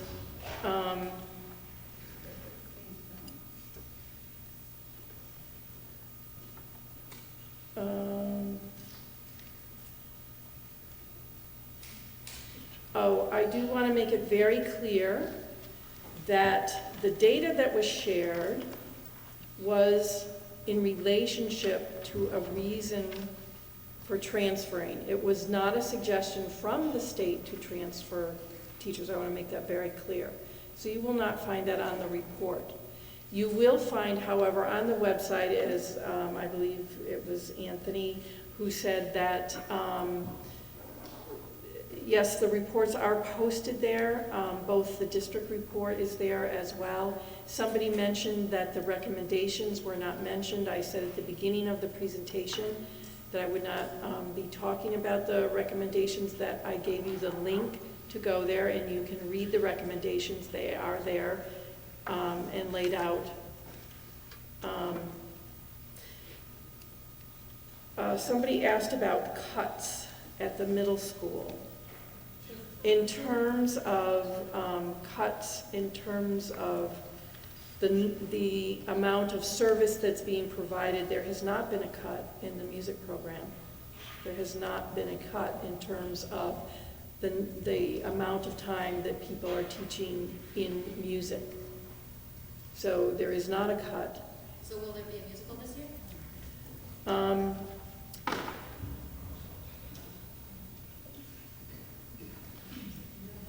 There have been a lot of discussion about the teachers and their transfers and how good a teacher they are.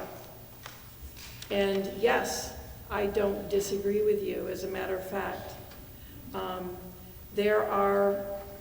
it's hard to sometimes say, yes, there are other children who could also benefit from the strengths that particular teachers have to offer.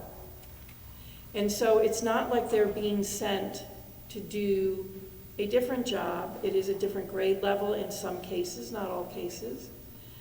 It is a different grade level, but they are still children and they still need good teachers. And the particular skill set that teachers bring will help other children as well as the children that have been helped. There are a lot of predictions about how this will or will not help other children, and I think that those predictions are premature in terms of the transfers. I would like to thank the union for the years, the times that I have been here, and the collaboration that has been afforded to the district. And I'm hoping that with the new president that collaboration will continue. I also know of dedicated time and effort that has been put forth that the district has benefited from, and I'm hoping that the new president will also be able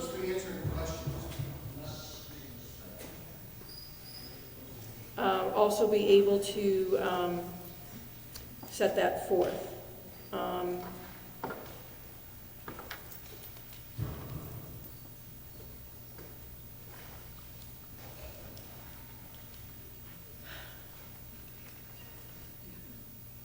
There are people who said that they have failed to understand the reasons. Of course you don't have all the reasons. And as I have said, there have been reasons that have been given to teachers that are confidential. And I will not repeat them. But the teachers have said that they haven't been given reasons. The HR position, there have been some questions about the HR position. And yes, of course, we are looking for someone who has years of experience. What we have to remember is that with the information that I shared, with the average salary in this region, that our salary is significantly lower than the average salary in other districts. And that will have something to do with the amount of experience somebody will come to the district with. Anne-Marie, could you talk a little bit about the salary for the HR position? I think that you've shared this, but would you share it again? Yes. So last year, when we were contemplating how we were going to fill the position, we had about $65,000 set aside in the salary and the benefit area. And we've increased that budget line to about $100,000, excluding benefits, to try to recruit an administrative position instead of a civil service position. So it's an increase from what we had previously. Did you want me to elaborate any more than that? What was Yes, the can you- actual range in the posting? I'm sorry? The salary range in the posting? The posting on OLA says commensurate with experience, but the budgeted amount is $100,000 in the budget that went forth to the taxpayers. And can you let us know where we are in the process? OLA's posting for job applications will close at the end of business on Wednesday, so we have approximately 25 people that have applied. So we're in the process. We haven't started interviewing yet. We just started reviewing the resumes. As a preliminary, there are some people that are not qualified. So as we're going through that, we will look at that and not bring them forward for an interview. In terms of how much time do we have, and the fact that the middle school has come off the list, the designations have not yet been released from the state for this year.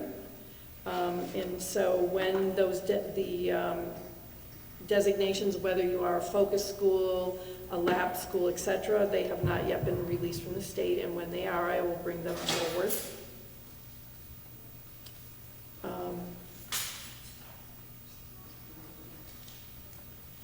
How much time do we have to improve? We are now designated not only as a focus school at the high school, but a failing school as well. In terms of could we become a receivership next year?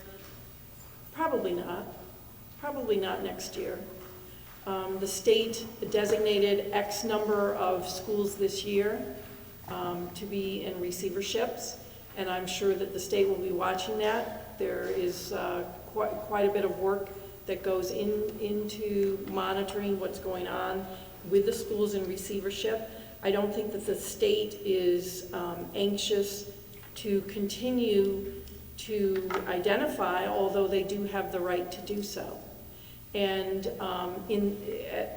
if you read the regulation, what it said is going forward that there may be some school districts who will immediately go into a receivership. So the state is not really clear in saying, well, you have 3 years or you have this or that. Where they become very clear is when they do identify the school as a receivership school. And as in the case in Poughkeepsie, the superintendent has 2 years to turn around the school district, those particular schools. Other superintendents were given 1 year to turn around, based upon how long a district or a school had been on the needs improvement list. So the state has the authority to tell us next year, if they wanted, that we could go into receivership, but probably not likely. So I don't know how much time, because the state is not really clear about that themselves.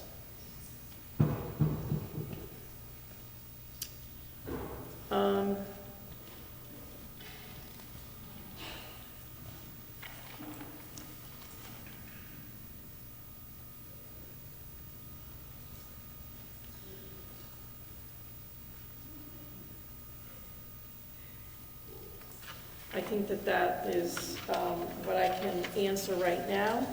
I have a couple answers. Yes. So Donna Snowden asked the question about the needs of students when teachers are pulled out as TOSAs. TOSAs are not new. Those TOSAs were all in existence, all but one last year, and the schedule is built around those teachers not being in the classroom. So our students are not missing out when the teachers are pulled as TOSAs.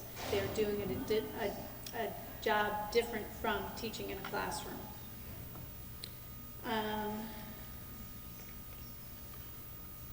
Mr. Rakowski asked the question regarding the letters being received by the board. I can confirm both letters were previously received by the board. Mike Lambert is the board attorney, and thus communication was received from him. I look forward to reviewing what's in the packet and will reply. Jody, you asked a question about middle school music. We have asked that a presentation be made regarding the music program in the near future. Not saying it's going to happen at the next meeting, but in the very near future, we've asked that there be a presentation made as to the changes within the middle school. Just a moment ago, you asked if there'll be a musical. Well, the musical isn't always run by the music teacher or the chorus teacher in a building. And in fact, I've had a number of students of my own go through the middle school, and I remember an English teacher when my son was there who actually ran the musical. So can I guarantee that there will be a musical? Can any of us at the table? I can't make that guarantee, but I can tell you that that building is very strong in the arts, and I'm sure that somebody will come forward to wish to provide that for the students. Kelly asked a question about payment for teachers for curriculum development. We see that almost every summer. This year, of course, there's additional curriculum development work going on, but I remember last summer there was work done to adapt the modules to Beacon schools. When the modules came into play, it was very evident that the modules as coming down from Engage New York didn't quite meet the needs of our teachers or our students. Many of our teachers came together during the summer to do that work and were compensated for it. So I think that to be very similar.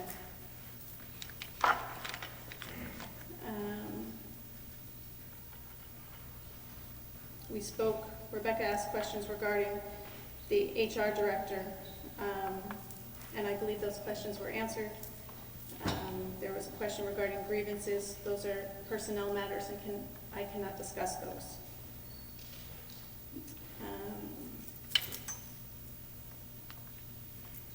Nicole had a question, and I don't believe that we've answered it, and I'm interested in the answer as well. Nicole asked the question, what is the contingency plan if we don't hire an HR director? Have we thought for that? Anne Marie and I have had discussions about that. It is our desire to hire someone, and it is, of course, our desire to have somebody who can step into the position and take over. We talked about working with our existing staff and seeing what else that we can do as a contingency backup. We have also talked about a consultant model. We have talked about an interim model. We've talked about a lot of different things if we don't find someone, and we will bring that forward if we don't. Okay. I feel like we've answered most of the questions. I know many of you answered it, are very interested in the transfers. I can tell you that they're personnel matters. They're not matters that can be discussed. And they're not, I know I've seen and heard tonight that there's a comparison between what happened in Haldane regarding the changes they were wishing to make. The changes in Haldane were to be board approved. They took a board action. What's happened here is not a board action, so it's not something the board reverses. Okay.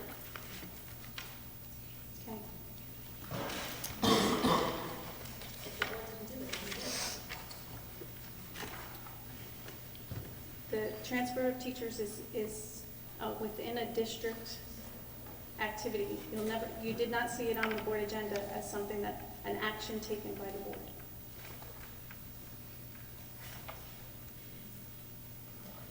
The only other thing that I would like to share this evening has to do with transportation of students to and from daycare. Mr. Mackey has sent out some robocalls. He has sent out information. There's information on the website. You do have to, as required by the state, fill out a bus form every year requesting that service. Apparently there are about 220 people from last year who had busing before and after school, and they do need to refill out the form that is required by law. And the robocall went directly to the families. I brought the forms here this evening.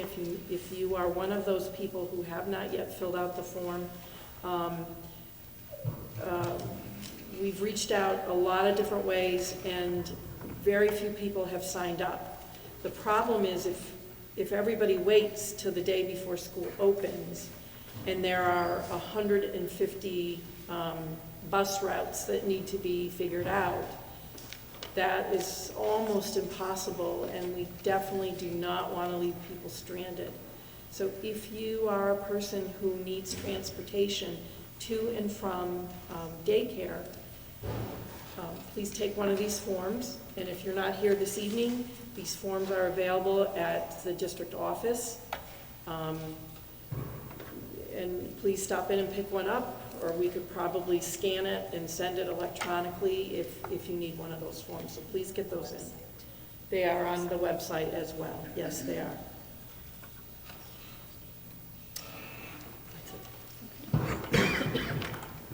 Do we have any board comments tonight? I do. Can I go Okay, first? sure. Okay. First, I had a question, Dr. Walkley, about your presentation. First of all, thank you for it. It's nice to see the data when we used to have education committee as part of our board.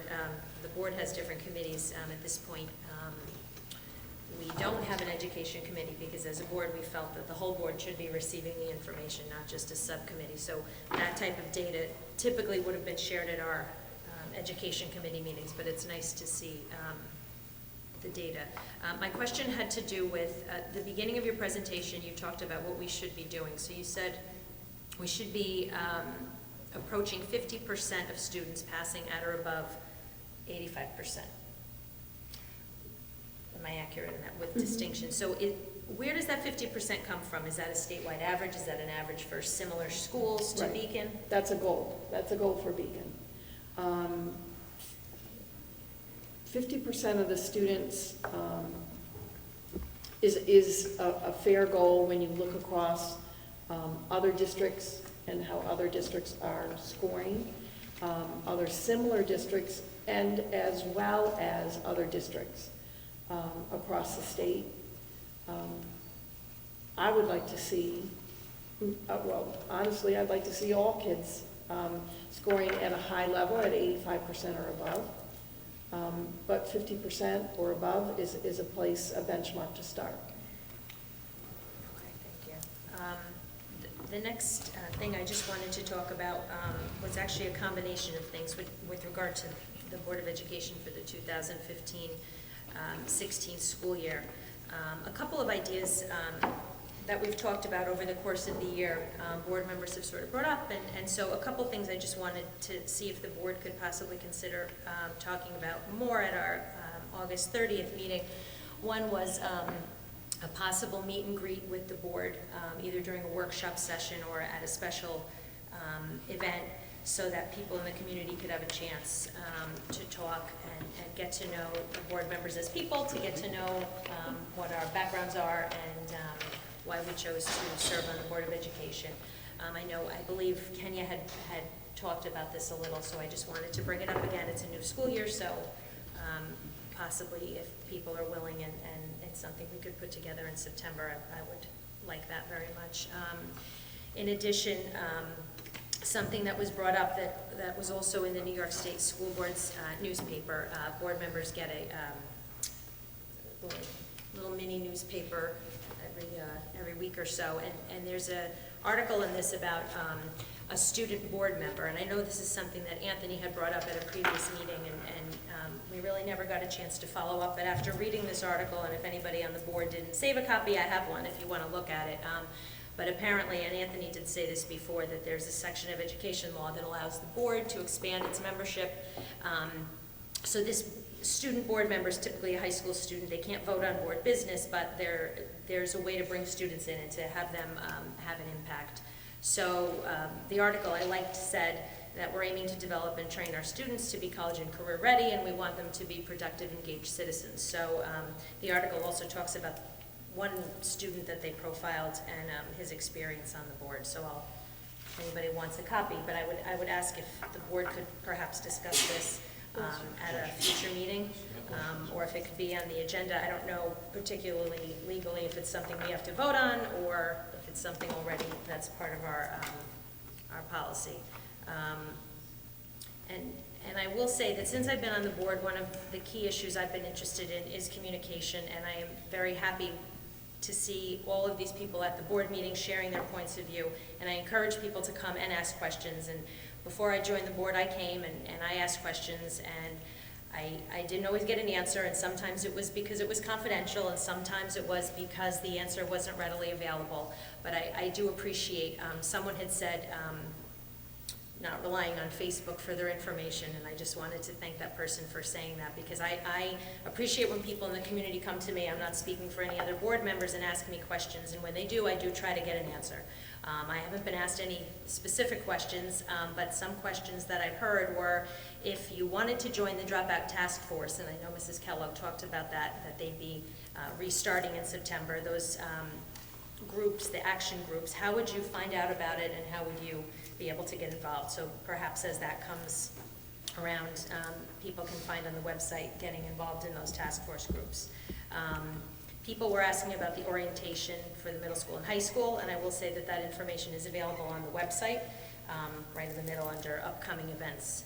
So sometimes you can find that information on the website, and if you have a student in middle school or high school, eventually, although it's not quite active right now, you can see scheduling and grades and classroom assignments on there.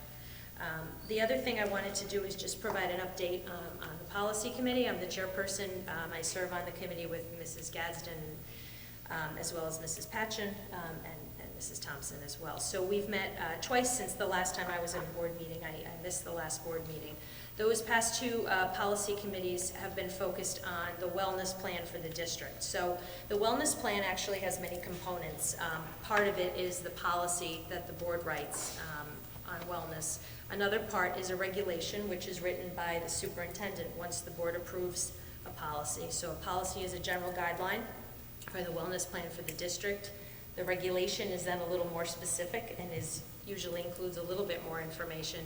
And then another piece of the plan will be something that's written by our director of physical education, athletics, nursing, health, etc., Mr. Nemechek, which will go into specific detail about how the school will be implementing all the aspects of the policy. So there was a committee that was developed in the district, a wellness committee, who met under the direction of a couple of people, one of which was Karen Pagano. That committee shared information with the board. We reviewed it at one meeting. We felt like we needed more information, so we convened another policy committee meeting to review the wellness policy again. The document that was created by the committee, it was a very thoughtful and wonderful document. This was a committee with many stakeholders, community members, etc.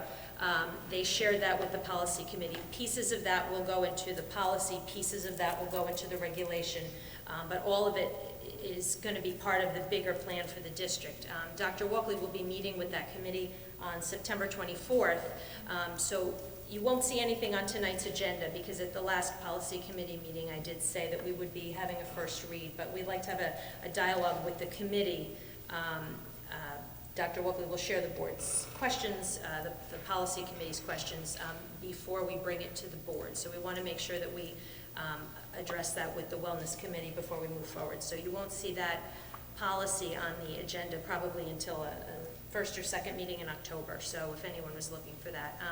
This year we've been meeting more regularly. This past year, we're currently reviewing our whole policy book. At this point, after talking with Dr. Walkley, we've decided to set a schedule like regular board meetings where the policy committee will meet every other month.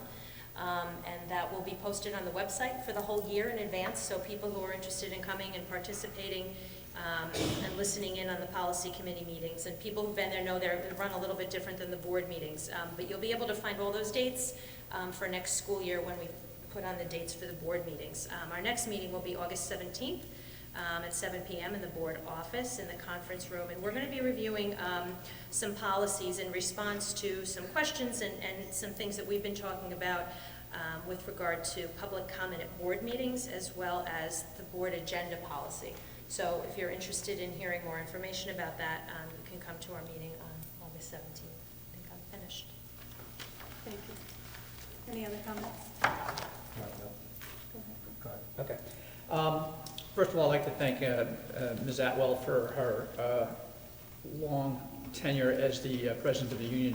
She worked tirelessly, long hours, being an advocate for the teachers, being a reasonable and rational president in terms of knowing what could be done, what couldn't be done. She developed a lot of knowledge while she was in that position, and I think that the district is better because of the positive relationship between the district and the union, and I hope that when we get the new president, that will still continue. Just a little quick question. This is sort of related to the transfers. First of all, I just want to talk a little bit very quickly about the role of the board. Our main duties is to set policy for the district. We don't actually do the day-to-day running of the district. Quite a few of us on the board have no educational background as far as our careers. Even those of us who happen to have careers in education and are serving on the board are certainly not involved in the day-to-day operations of this district. And so that even though they may bring experience to it, there's a lot of things that they just aren't aware of happening in this district because you need to work in this district in order to know what's going on at that level of detail. One of our functions as a policy-making body is we hire people to do the actual running of the day-to-day operations of the district. That's what our superintendent, our principals, our assistant superintendents, our directors, that's their role, that we hire them. They have the experience, they have the educational background, the licensing, the certification to run the district. So we count on their expertise and their guidance to run the actual district on a day-to-day basis. So certainly when it comes to things like the transfers, we asked a lot of questions about it when it was first broached with us as to the fact that these transfers were going to be happening. We did ask questions about it. We wanted to make sure that the decisions were not just made in a vacuum, that they were not done arbitrarily, nonchalantly, and certainly I myself feel confident that these were done after guidance from the principals in conjunction with the other administrators. And don't forget, our superintendent, even though she's new in this position, she has been our assistant superintendent for over a year prior to that. So she has a lot of she was assistant superintendent of instruction and curriculum. So she's been intimately involved with the schools for multiple years before she even started as a superintendent. In terms of the teachers, each of the teachers did have an opportunity to meet with the superintendent if they so desired to find out the reasons why they were being transferred. We can't go into those reasons. That's, once again, it's a personnel issue. We can't discuss individuals. Doesn't mean the teacher agreed with the reasons. There's nothing that says that you have to agree with the reason, but they were given an opportunity. In terms of hearing about from the students and from the other people here who've been involved with teachers, about how wonderful their experience was. That's great to hear. It's sort of almost an oxymoron how things develop in most districts over time. Sometimes your best teachers are the ones teaching the honor students, and is that really the best use of your best teachers? Let's face it, a lot of honor students can teach themselves. I mean, that's really what it comes down to. You really want your best teachers working with the students that need the most help. And I think that's, the principles that were being followed here is the administration is doing what they feel is best for the students. I guess that's all I'll say on that. I did want to suggest one thing. I think it didn't work very well tonight because of the large crowd. Having all of the questions taken and then trying to answer them. I mean, I personally think the crowd sort of loses track of which questions are being answered at what time.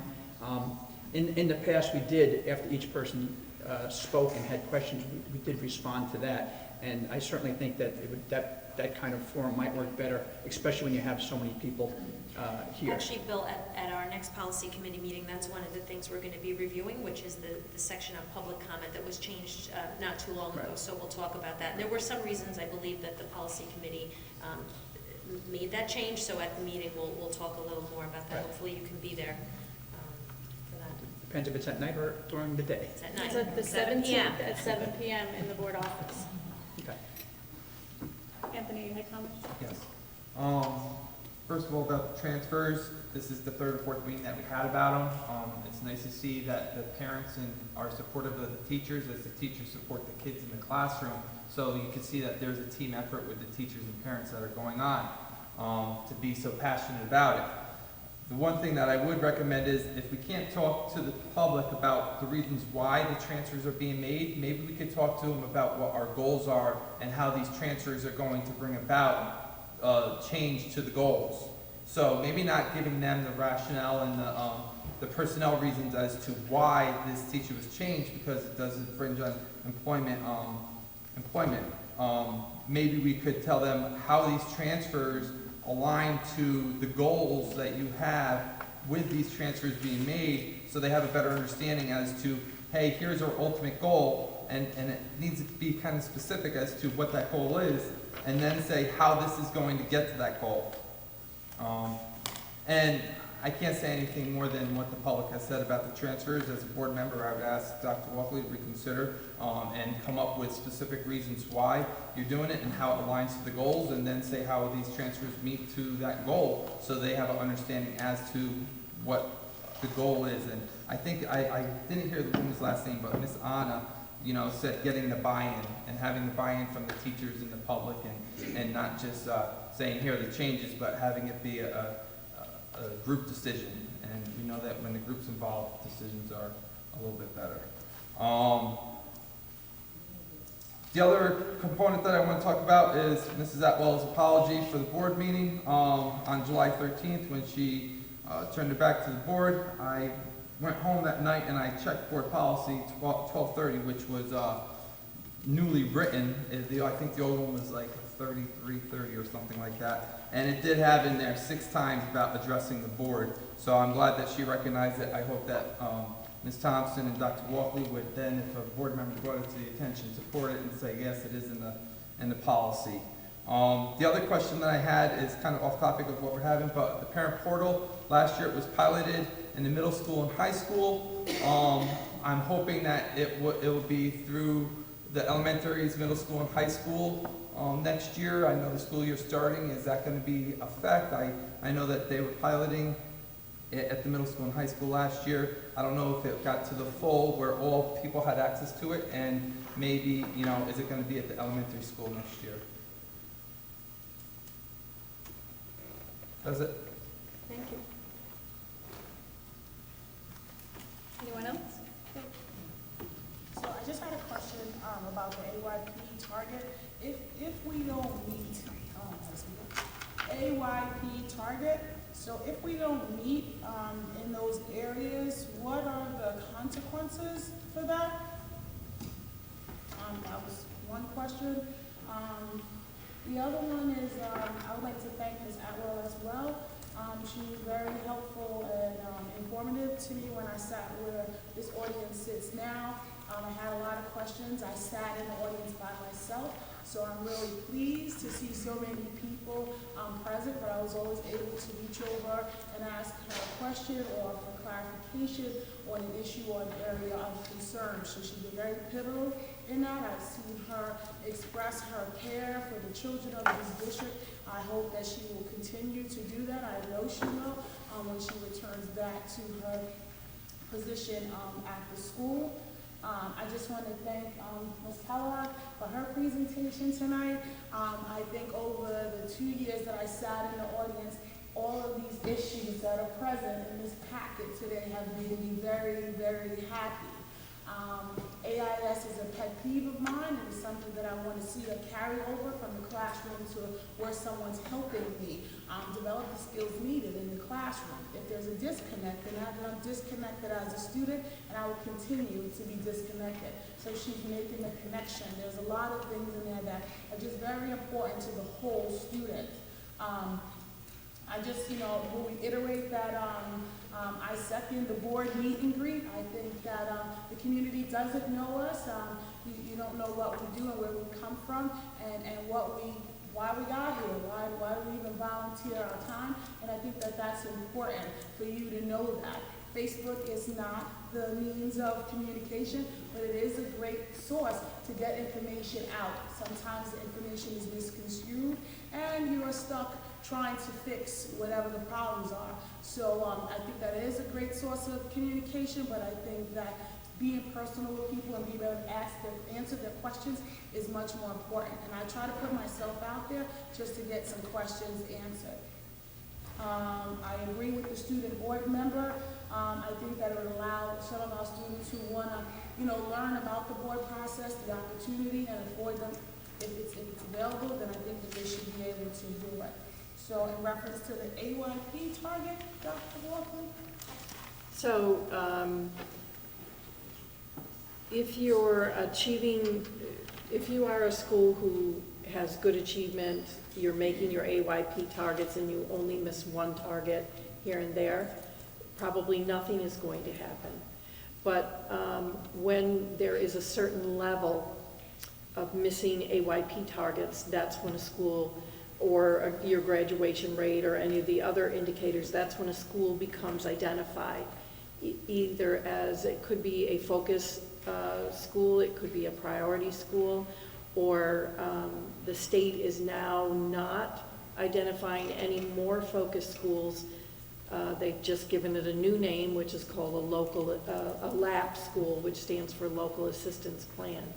So a plan is developed, and there are certain sanctions on certain monies that we receive from the state. As a focus district, the state takes more and more control of how we spend title monies. And they tell us you must spend X percent of this money to do these things, and you can only use these programs. And so what happens is that there are restrictions placed in many different ways on districts because they become identified as a school that needs improvement. Any other questions, comments? Can you answer the parent portal? The plan is to open the parent portal. There may be, we may not use the parent portal at the kindergarten level.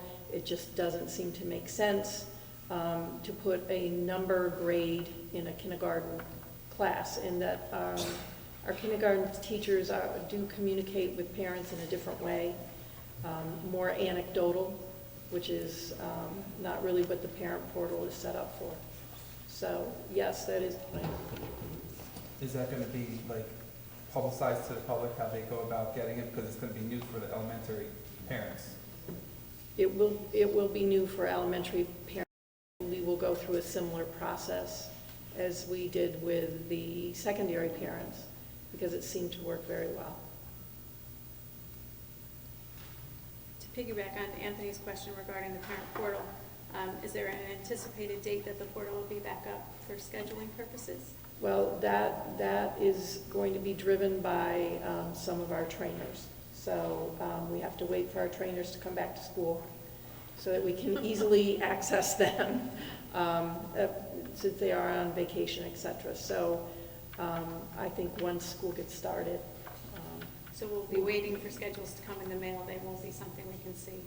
Oh, the schedules though, no, the schedules will be coming from, should be coming from the school or the principals. I believe that there's communication that's going to be sent home.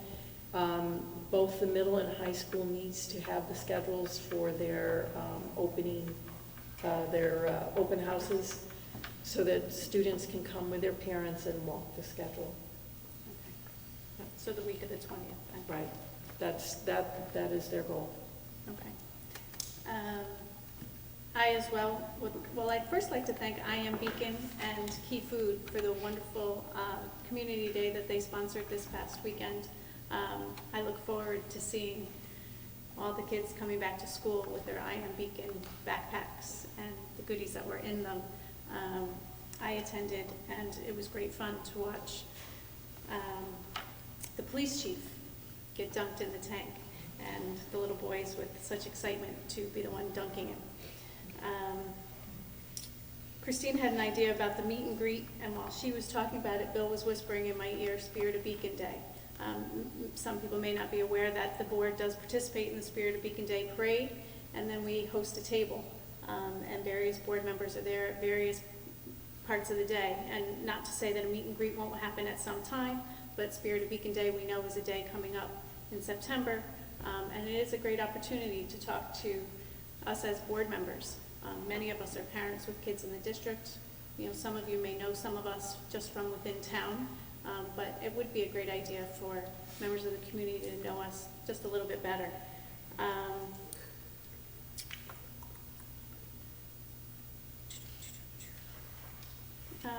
I'm sorry that Kim has left, but I'd also like to thank Kim for working with us as a Board of Education. I've been a board member. This is my 9th year, and she was 7 years leading the teachers union, and we worked very closely together over these years. And when Bill used the term tirelessly, and somebody else said emails at midnight, that's truly examples of who she is, and her spirit for the children and for the teachers and for the community at large can't be compared. So thank you, Kim Matlock. Okay. May I have a motion to approve the tax warrant? Motion to approve the tax warrant for the 2015-2016 school tax collection. Second. Comments or questions? All those in favor? Aye. Opposed? Oh, it doesn't matter. We need a roll call. Okay. Yes, please. Mrs. Thompson? Yes. Mr. Zob? Yes. Mrs. Antolek Everett is excused. Mrs. Gadsden? Yes. Mrs. Galbo? Yes. Mr. Garnott? Yes. Mr. Munoz? Yes. Ms. Patchen? Yes. Mr. White? Yes.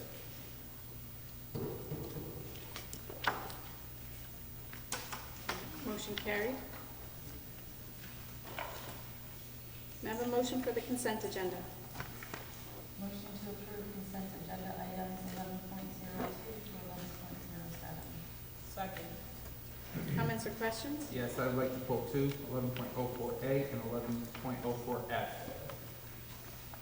Can you say that again, please? I couldn't hear you. 11.04A and 11.04F. Thank you.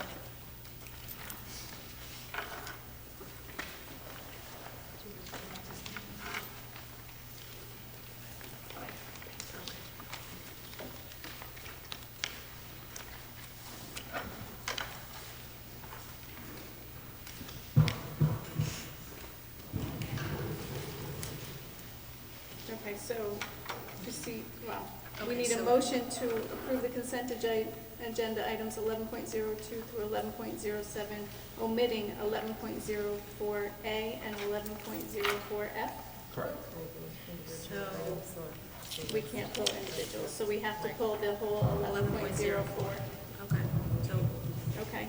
So motion to approve the consent agenda items 11.02 through 11.03 and 11.05 through 11.07? Yes? Yes. Second. Comments or questions? All those in favor? Aye. Opposed? Motion carried.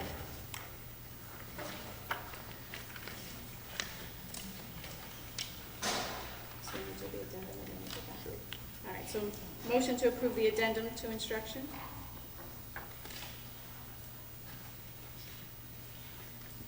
Somebody want to make the motion? Okay, motion to approve the addendum to the instructional personnel list. Comments or questions? All those in favor? Aye. Opposed? Motion carried. Can we have a motion for consent agenda item 11.04? Motion to approve consent agenda item 11.04. Okay, comments or questions? Yeah, for question, for A, the creation of the TOSA positions 1.8, are they the ones that are listed for F, or are they in addition to the F? No, they are connected to item F. So they are encompassing, the F is in with, entails the 1.8. Yes, that would make all 4 of those people full-time. Okay, so my next question goes with F and A. Last year we had the TOSAs and it was relatively new except for the Glenham and South Avenue TOSA, which I believe have been long-standing, which you have stated. Can you tell us what the TOSAs did last year and how effective it was, and if we have any feedback from the teachers? Well, I would be glad to put a report together for you. What was that? I'd be glad to put a chart together for you. I just know that the other board, I have to have the majority of the board to ask for any data, so are other board members in favor of having that data? Yes, I am. Yeah. I have the majority to get that? When will we get that by? When would you like it? Well, I'd like it before we approve it, so I would ask that, I'm not gonna approve this unless I get that data. So my vote for this is gonna be no until I get that data, so I would ask to table this until our next board meeting, so we can have that data to then vote on it. I don't support holding it, so I think that we need to take the vote.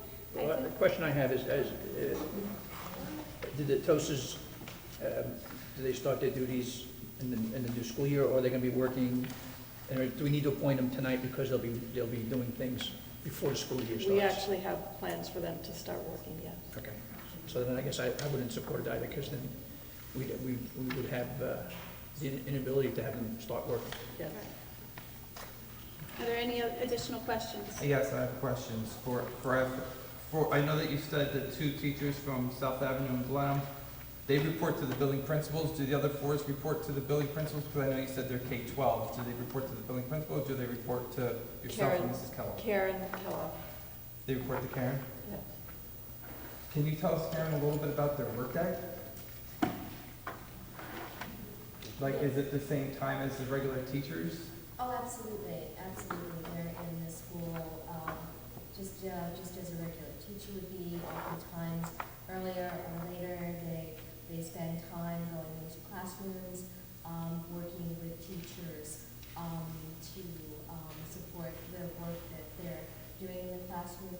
They'll sit and plan with teachers. They'll provide recommendations if asked to.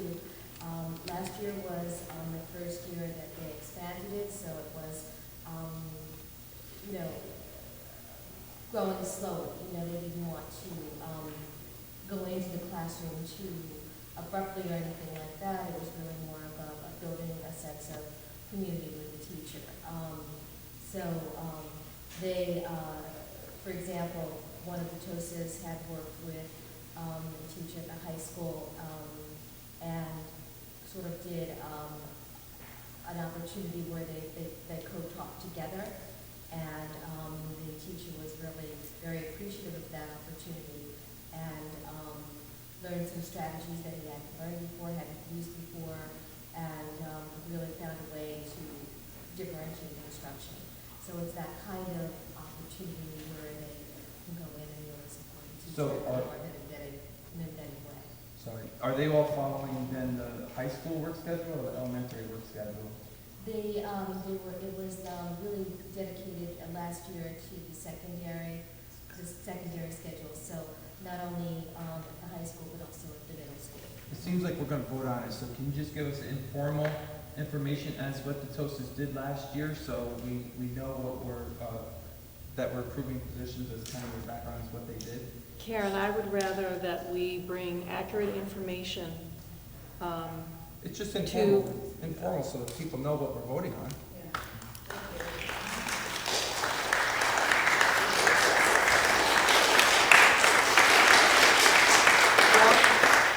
But I think, Anthony, I think we've had the discussion before, and I know that it was part of discussion, for all board members, that when we have questions regarding the agenda, at the time that the agenda is made available to the board, that we give the superintendent the opportunity to present those questions prior to the meeting so that they can be prepared to answer such questions and put a presentation together if necessary. I didn't get the update until this morning. Well, but this morning, if you And read I it was this... away, I was traveling, and I don't have Bluetooth, Melissa. This agenda was set out on Friday. You're voting on something, he's asking a question. Right, but he's asking a question that we're not able to answer, or they're not answering. I'm sorry? Don't vote on it tonight. It's like 4 new positions and nobody knows. But they're not new positions. Okay. I can give you some general information. Some of the TOSAs brought areas of expertise. For example, Fabiola Lieberstein brought us information on Part 154 regulations. She was sent to meetings throughout the time that she was a TOSA and brought back information to the district about the new regulations for ESL students. She has been very instrumental in not only sharing that information with the ESL teachers, but with the principals as well. Another TOSA worked on the enactment act, which is really about the new APPR and the laws and rules around that, developed a presentation that was given to our district advisory council. In addition to that, another TOSA gathered information about literacy and some very specific literacy strategies that were shared with teachers. In general, some of the TOSAs worked with some teachers on classroom management strategies, as well as pedagogical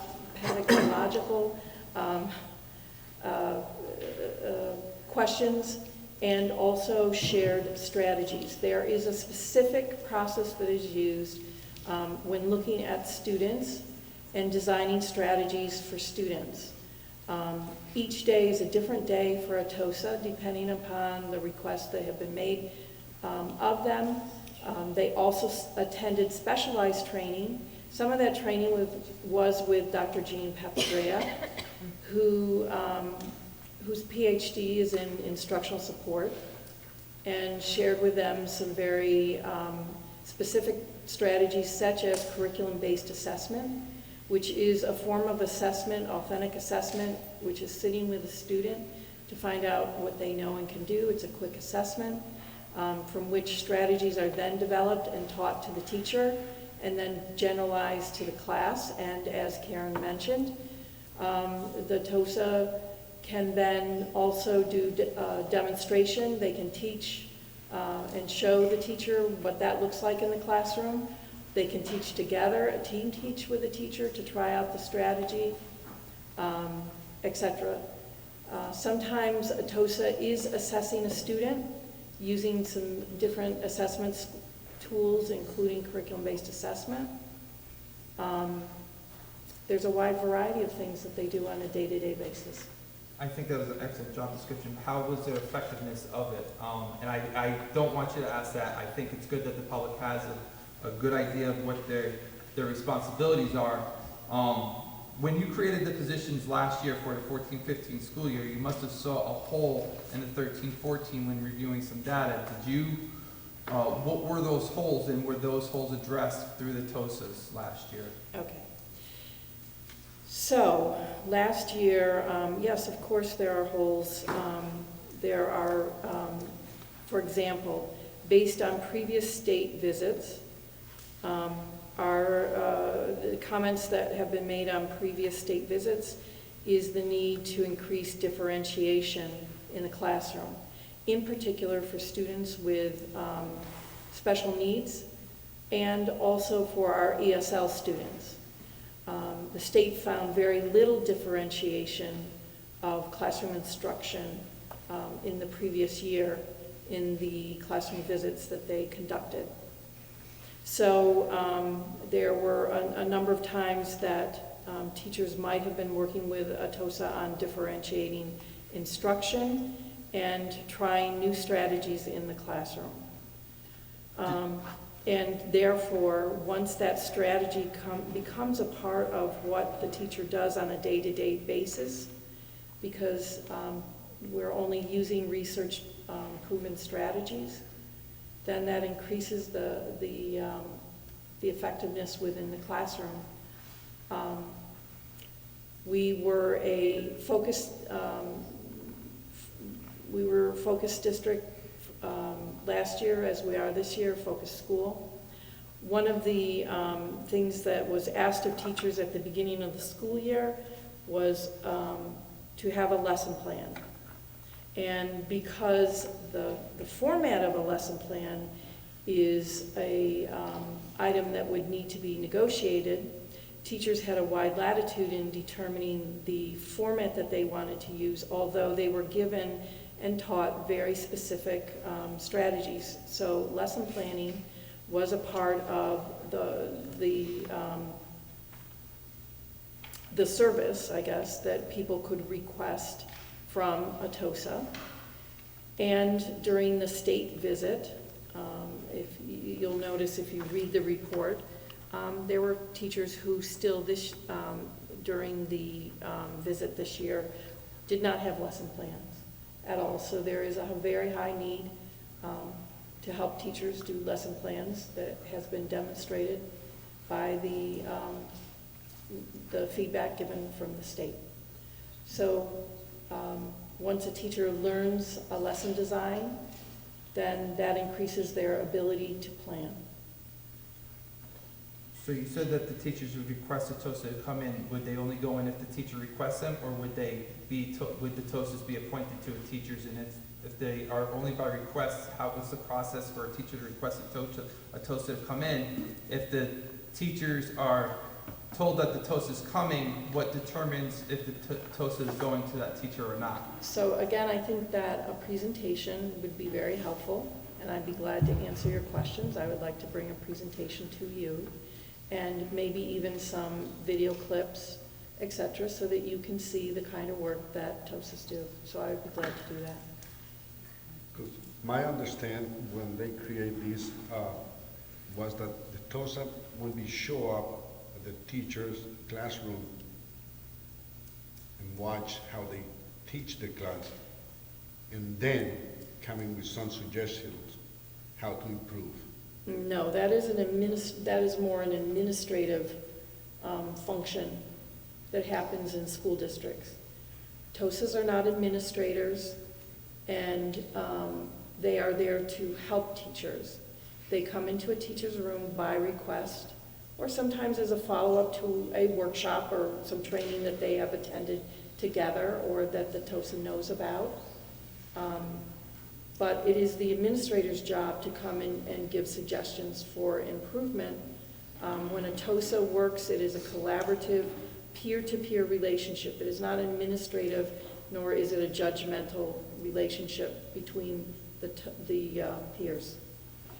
But I think I understand what Jose was asking, because I think it had been presented to us before that perhaps a teacher feels as though that they're struggling with a classroom, or they're struggling with something in the room, and they may approach the TOSA. Yes. Please Yes. come in, watch me teach, give me some ideas on what I can do or what I can change to reach my students, because I'm Yes. struggling with that. Yes. And I think that's, Jose, that is how you understood it to be? No, my understanding in the beginning is that we create this one if the administrator find it out that the teacher needs some help, then the TOS are going to show up at the meeting, at the room, and come in with some suggestions to him.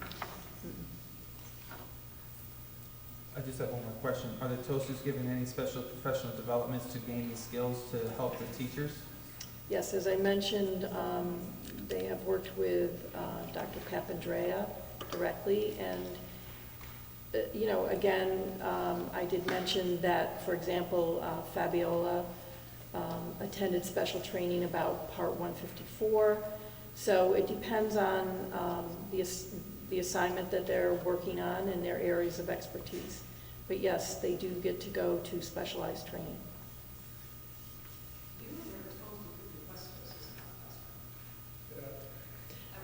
Well, that would be your principal's role to let you know that. And so if your principal did not tell you that, I will work with your principal to make sure that that message is given.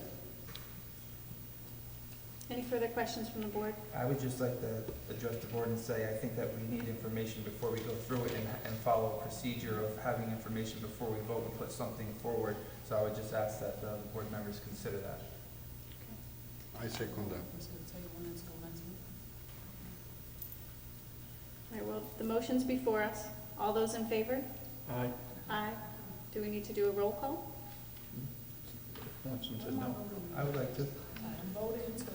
There's clearly an issue with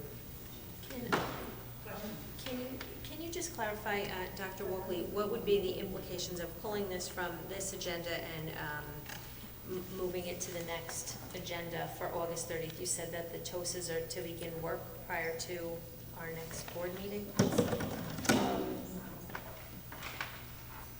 You know,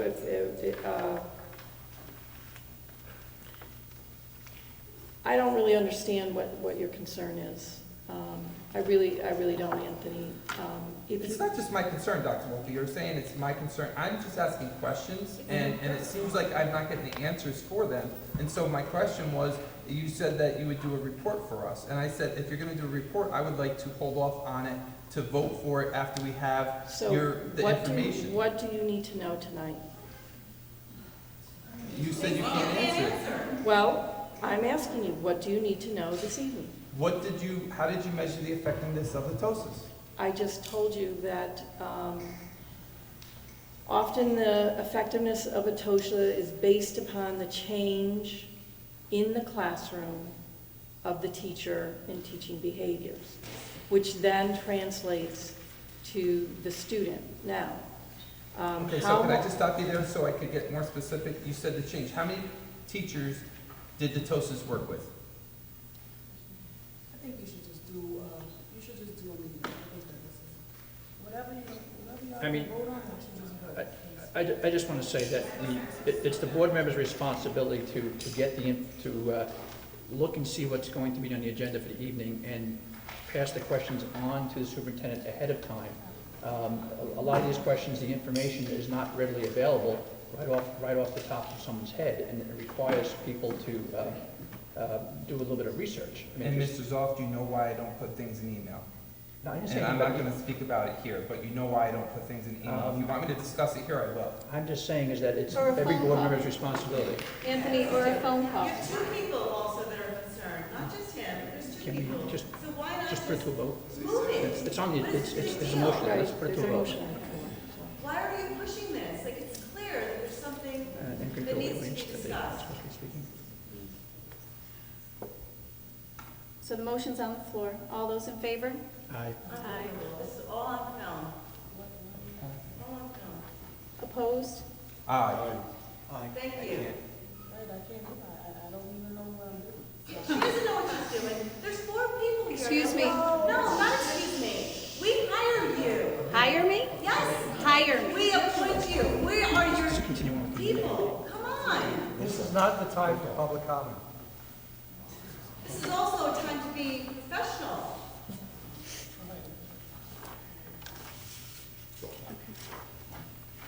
Kelly, could you please do a roll call? Gadsden? Mrs. Gadsden says no, doesn't know me. Mrs. Galbo? No. She said no. Mr. Garna? No. Mr. Munoz? No. Ms. Patchen? Mr. White? No. Mr. Zoff? Yes. Mrs. Thompson? Yes.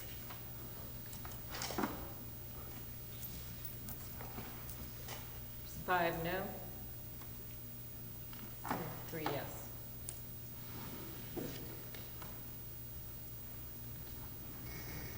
Will there be time to put a presentation together prior to the next board meeting to revisit this topic at that time? Sure. May I have a motion for executive session? Motion. No, Motion to it's- adjourn to executive session to review the employment history of a particular individual, and the board is not. We vote on everything else that we want. And the board is not expected to take action after executive session. Comments or questions? Yes. I'm sorry? Oh, we have an introduction to make. Yeah. So this evening, we just have approved the new assistant director for pupil personnel. That is Ashina Baez, and Ashina is sitting over here.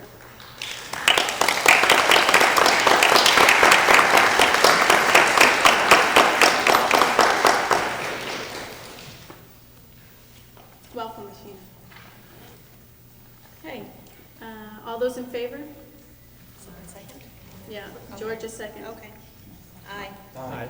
Opposed? Motion carried. Thank you all for coming out.